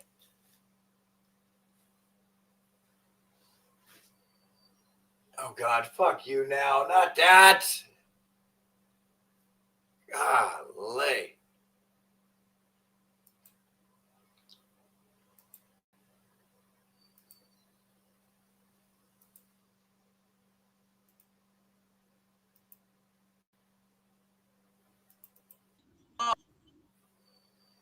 Cup, and Spain won the World Cup, and it has so much to do with politics, more than some people realize, which is why, honestly, I think so much of the world is just elated to know that Argentina lost. And I'm gonna give you a few examples as to why that's the case. So first take a listen to this video here of Netanyahu. ראש הממשלה, בעד איזה נבחרת אתה היום בערב? ארגנטינה? But it's going to be messy. ראש הממשלה, מתי נראה את ישראל במונדיאל? But it's going to be messy. Now, Argentina has very much so been Israel's team in the World Cup. If you're wondering why, here's just a few examples. Please bring the fourth cup to Argentina in the Mundial. Look at that cocksucker. Look at that fucking retard.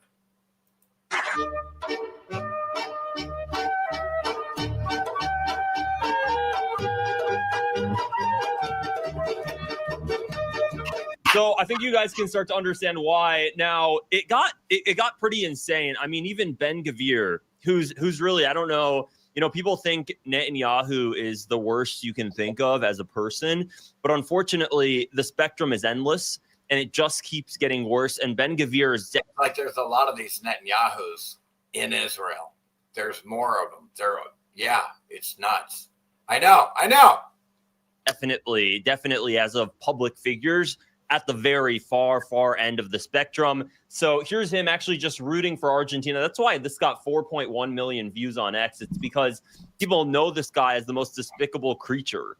And this guy was rooting for Argentina. So you think anybody's going to want to be on the side of whatever this guy is supporting? השר, למי אתה מעניק היום את הגביע בערב? אני מעניק את הגביע הערב למי שאוהב את מדינת ישראל. ארגנטינה!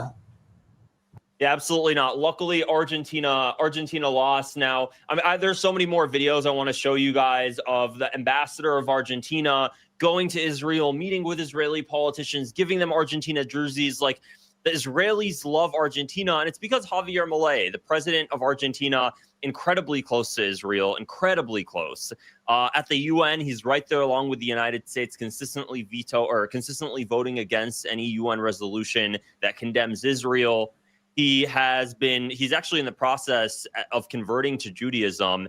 And he's always, so it just goes to show the devotion he has to Israel, changing laws in Argentina to allow Israelis to purchase more land. He's really going to the extreme here for Israel. On the other hand, Spain has been incredibly supportive of Palestine. So that's why you've been seeing so many people. And I'm going to show you actually what some Spanish people had to say regarding this, because again, it really has to do with so much more than just soccer. It feels like it's really Israel versus Palestine when you look at the amount of support. So I want to go ahead and show you this clip here. This is just a little girl from Gaza. Obviously, it's in Arabic, but the translation's at the bottom. من قلب غزة أسبانيا ترفع بيد كأس العالم وباليد الأخرى علم فلسطين أصلا. So you guys in Gaza, they were cheering and celebrating. I want to show you what some Spanish people had to say. This is Oscar-winning actor Javier Bardem told Mahdi Hassan on Zeteo. Part of the reason why so many people were rooting in this game. Yeah, so take a listen here. It turns out this dude is cool as shit. This actor here, he was in like that one movie where Brad Pitt gets choked out and shit. The lawyer, what do you call it? The lawyer, anyway. There's no reason why to kill innocent civilians in any place in the world. But what Israel has been doing for many years now, it's a full genocide, and it's been documented. I told you Spain was cool. They're on the side of the Palestinians, the ones getting genocided, not the fucking evil Nazis 2.0. As such, and having a president like Milei supporting that and being proud of that, and also figures like Netanyahu, Ben Gvir, being very proud about pointing out to Argentina as a representation of themselves, which is not fair, I would say. It's not fair for Argentina. Agreed. At all. It has brought this extra... What are you talking about, bro? What are you talking? You're not Argentina. Hey, stupid Netanyahu. You're Israel. You're genocide. You're not Argentina. What are you doing? Way to the You're taking credit for Argentina. What are you doing? To the match that I don't think belong to the match, but of course it's in the ambience. It's in the ambience, and I don't think it's fair because there are many people from Argentina that really don't support Milei, as many people in the States that don't support Trump.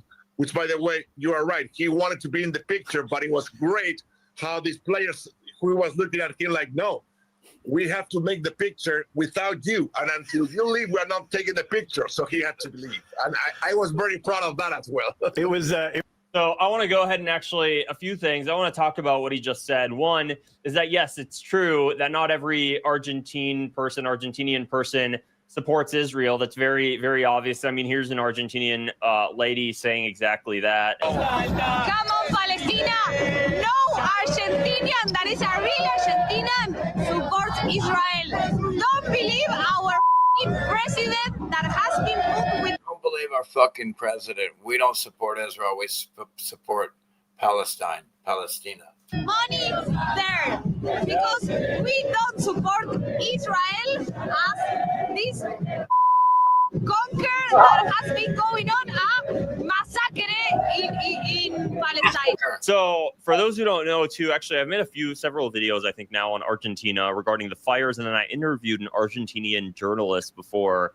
If you guys go through my profile, you'll see that it's very much so like the Anti-Defamation League in the United States. Argentina has their own Anti-Defamation League. It's called IAEA, I believe. IAEA.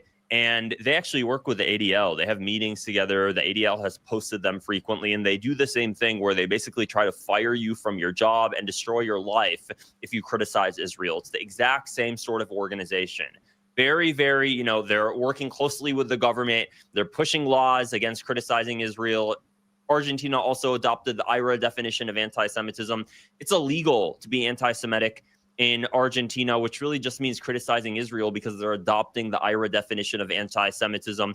So, of course, the people are really not happy with it either. But I mean, here's Israelis themselves that will literally just straight up tell you, yeah, they're just obsessed with Argentina because of political reasons. That's why they've been rooting. That's why they have all of these festivals. So take a listen to this clip here. Anyway, we don't need to hear all that shit. Thanks, buddy.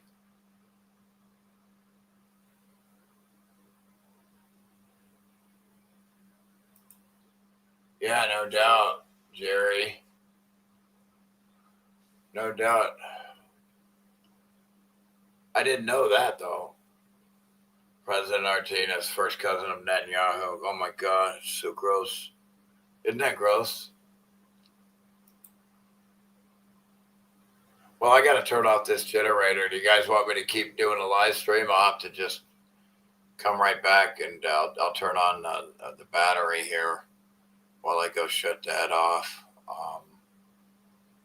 Because I got to save the gas for into the next charge. So I guess I'll do that. I'll be right back. If you guys want to still live stream, I'll be right back. Take a break and a quick intermission, a couple minutes, because I got to go turn the Ginny off and hook up this battery, whatnot. So I'll be right back.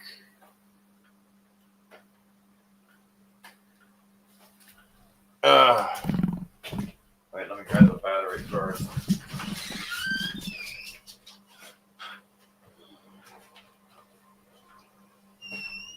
I'll be right there, buddy.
Oh, you guys still there?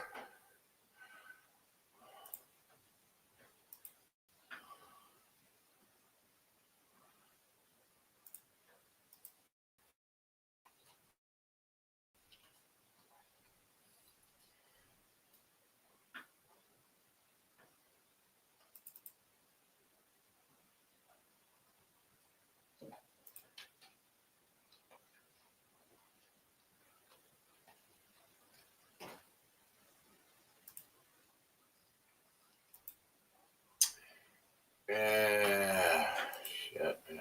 Oh my God, I gotta plug this in. So hot.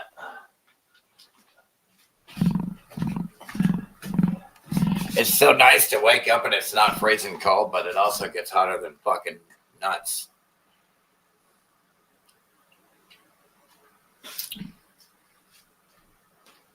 I'll be glad when it cools down a little bit in the middle of the day. I'll tell you that, though, at least.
Yeah, we'll go out with this one here.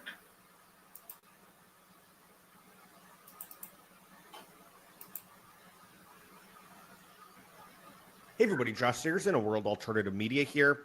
And we all know the harms that have been caused by COVID-19 vaccines, but it's actually far worse than people initially thought because, you know, as we know, as time goes by, we get a lot more studies. We get a lot more information on this. And specifically how it has affected children should infuriate everyone, especially the parents out there that got fooled into giving their young kids these deadly injections. We have some studies that we want to go into today. COVID vaccine in early pregnancy led to higher rates of 2 birth defects. We also have some crazy news regarding a judge revoking bail for a mother charged with murdering her twins who died 8 days after the vaccines. Everything seems to point to the injections killing these young babies. And yet the mother is on the hot seat for it. Really horrible stuff.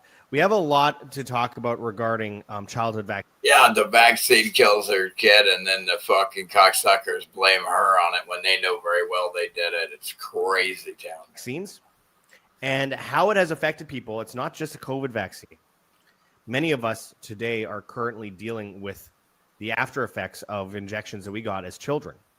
Whoa. Whether it be asthma, which is something I have, other autoimmune disorders, allergies. There's so much that can come with this. And I wanted to delve into this territory a bit, as well as talk about some of the other ways we're being poisoned right now. So we're going to get into this and more today, my friends. Before we do, I urge you to check those links below. Check out Infamous and Beaches, subscribe, Sheila, and absolute stuff. Its gross range is so etc. Again, the live show and absolutely was confirmed by a pharma-funded house. This is out of the Defender we have, so we truly, ironically, was headed by RFK Jr. Now, RFK Jr. Was confirmed by a pharma-funded house. As I've said all along, to think that someone is going to get in and bring down Big Pharma while Big Pharma literally supports all the people that confirmed him. I mean, it's so absurd. And we know now he's pushing for mass wearable devices to check you for what medical issues you might have, give it straight to the government and allow them to come in with pharmaceutical corporations to give you drugs for that.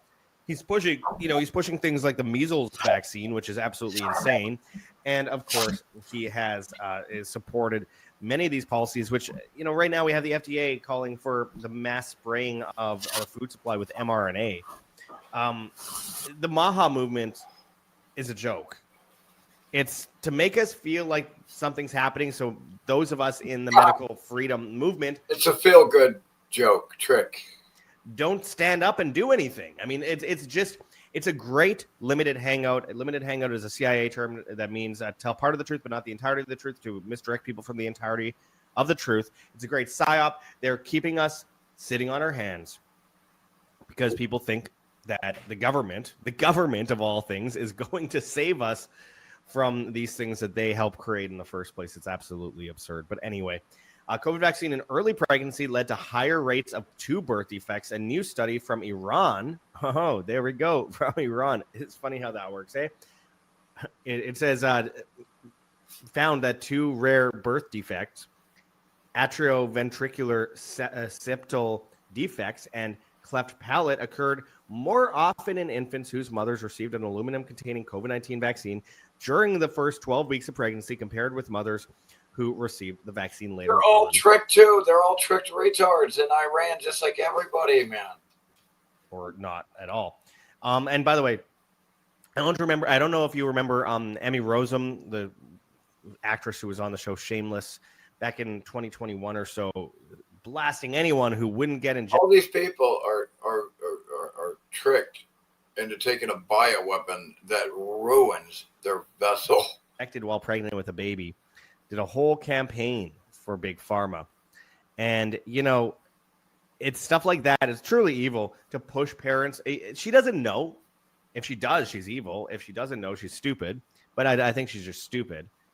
But the act itself still was evil because it got people to inject their kids. And I believe that led to the death of countless babies. Wow. The sickness of countless children. Bad And, karma. obviously the miscarriage among countless people as well. Miscarriages were skyrocketing at that time. A new study from Iran found that 2 rare birth defects, atrioventricular septal defects, AVSD, and cleft palate, occurred more often in infants whose mothers received a COVID-19 vaccine during the first 12 weeks of pregnancy, compared with mothers who received the vaccine later or not at all. Unlike studies conducted in the US and Europe, none of the women in the Iranian study received mRNA vaccines. However, all of the COVID-19 vaccines available in Iran contain 0.25 to 0.50 milligrams of aluminum adjuvant. Children's Health Defense senior research scientist Karl Jablonowski told The Defender. Now, it's interesting because, as I've been saying for so long, it's not just mRNA. mRNA is extraordinarily dangerous, and mRNA injections contained all this stuff plus mRNA. But this doesn't mean that the other injections get off scot-free. They have been killing kids, causing SIDS for decades and decades and decades, many generations now. It says shots containing aluminum are not typically recommended for pregnant women in their first trimester, Jablonowski said. Participants in the new study received either inactivated virus or viral vector COVID-19 vaccines. So that's nonsense, just exosomes. Researchers anonymized the specific vaccine brands due to ethical and regulatory constraints. Other Iranian studies indicate that China's Covilo, also known as Sinopharm, is the most commonly administered COVID-19 vaccine in Iran. That shot, Coviran Barkat, and the Indian-produced Covaxin were available in Iran at the time of the study. The study published last month in Sage Open Medicine analyzed 1,352 pregnancies from 2 Iranian cities between 2022 and 2023.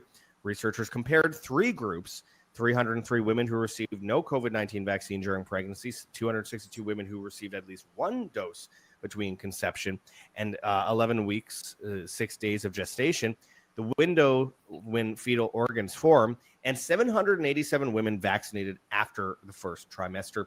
The authors said they were motivated by a gap in research. COVID-19 vaccination is widely recommended for pregnant women worldwide, yet few studies have examined the link between early pregnancy vaccination and birth defects. It is mind-boggling. And I quote, "Just put it on the news and they'll do anything, these retards. Here, take this. Yeah, it's good for you. Yeah, we tested. Sure. We didn't, but sure. Research assessing whether these vaccines could influence. Of course, we have no long-term data or even short-term data. Embryonic development is crucial, they wrote. The authors cautioned that their findings are preliminary based on small numbers of cases and do not establish the vaccination caused the birth defect. But with that, Jablonowski agreed that the study can't establish causation, but it offers a starting point, and I quote, it can generate hypotheses. And with this study, we've been handed a really good argument to start generating hypotheses. It's particularly about vaccines that contain aluminum adjuvants. So they say, oh, well, that doesn't mean it necessarily caused it, but the link is pretty damn obvious, don't you guys think? I mean, come on. We have this breaking: judge revokes bail for mother charged with murdering twins who died 8 days after vaccine. A district judge in Piatt County, Idaho, today revoked the bond for 23-year-old Andrea Shaw, a mother charged with 2 counts of first-degree murder. In the Can you imagine they murder your children, your 2 twins, with vaccines, and then to boot, they charge you for it? Can you imagine the mental illness that comes out of this place? deaths of her 18-month-old twins. Bail was initially so the goddamn big pharma is allowed to openly murder all your babies. But if somebody thinks you did it, you're going to jail, but they pay a fine or what? Why don't they go to jail? Why isn't what do you call it in jail there? What do you call it? Pfizer. They should all be in jail, executed, every one of them. He said at $2 million, but today's decision means that Shaw will not be eligible for release on any amount of bail. And it's a tragic story. A district judge in Piatt County, Idaho, today revoked the bond for 23-year-old Andrea Shaw, the Idaho mother charged with 2 counts of first-degree murder and the death of her 18-month-old twins. Bail was initially set at $2 million. Because she got tricked into giving her child bioweapons from Pfizer. She's gonna get charged for it, for what they did and what they continue to do. They murder children every day, and nobody gets in trouble, but she does. Make it make sense. Oh yeah, it's injustice, not justice. $2 million, but today's decision that she's not eligible for a release on any amount of bail. Shaw was indicted by a grand jury and arrested on June 30th. On allegations that she deliberately suffocated her twins who died on May 1st, 2025. Prosecutors allege the children were killed while sharing a bed in their home. Shaw, who pleaded not guilty, has consistently denied the allegations. She alleges that her twins' deaths were caused by the vaccines they received at the routine doctor's appointment just over a week before they died. The toddlers both had documented adverse reactions to the shots. In a motion filed Monday, defense attorney Joseph Filicetti. They had documented immediate adverse reactions to the shot right away, knowing that this is what's doing it to them right away. We knew that right away, but no, they're going to blame her for suffocating them. Argued that the $2 million bond is excessive. And this is the land of the retards. Land of the fucking retards. Be reduced to $100,000 with reasonable release conditions. Wow. Prosecutors opposed any bond reduction, arguing that the evidence supports the murder charges and that Shaw should remain in custody. Prosecutors said the court had been generous in granting the bond, which in the state's opinion, Shaw is not entitled to. Bond is discretionary, is discretionary in capital cases. Oh boy. Anyway, you get the idea. Holy shit. That's crazy town.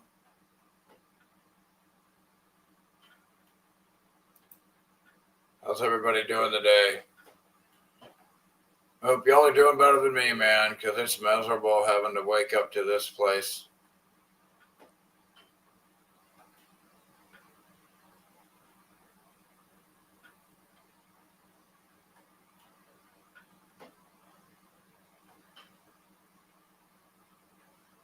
Yeah, it's too damn bad. You know that?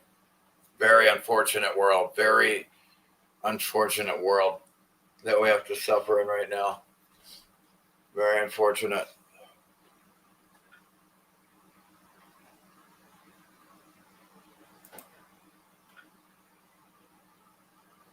All right, well, I'm out of here then. Love you guys. Appreciate you. If you can donate, please donate, man. I'm really fucked. I'm really fucked here. I really would like to get some food. But, whatever. Anyway, love you guys. Appreciate you. Hang in there. Try to have fun no matter what. It's hard. I tell you what, it is hard. But the goal is to try to have fun no matter what. Find something to forget about the bullshit, at least temporarily somehow. I don't know what to, I don't know. But take care, you guys. Love you. Appreciate you. Bye now.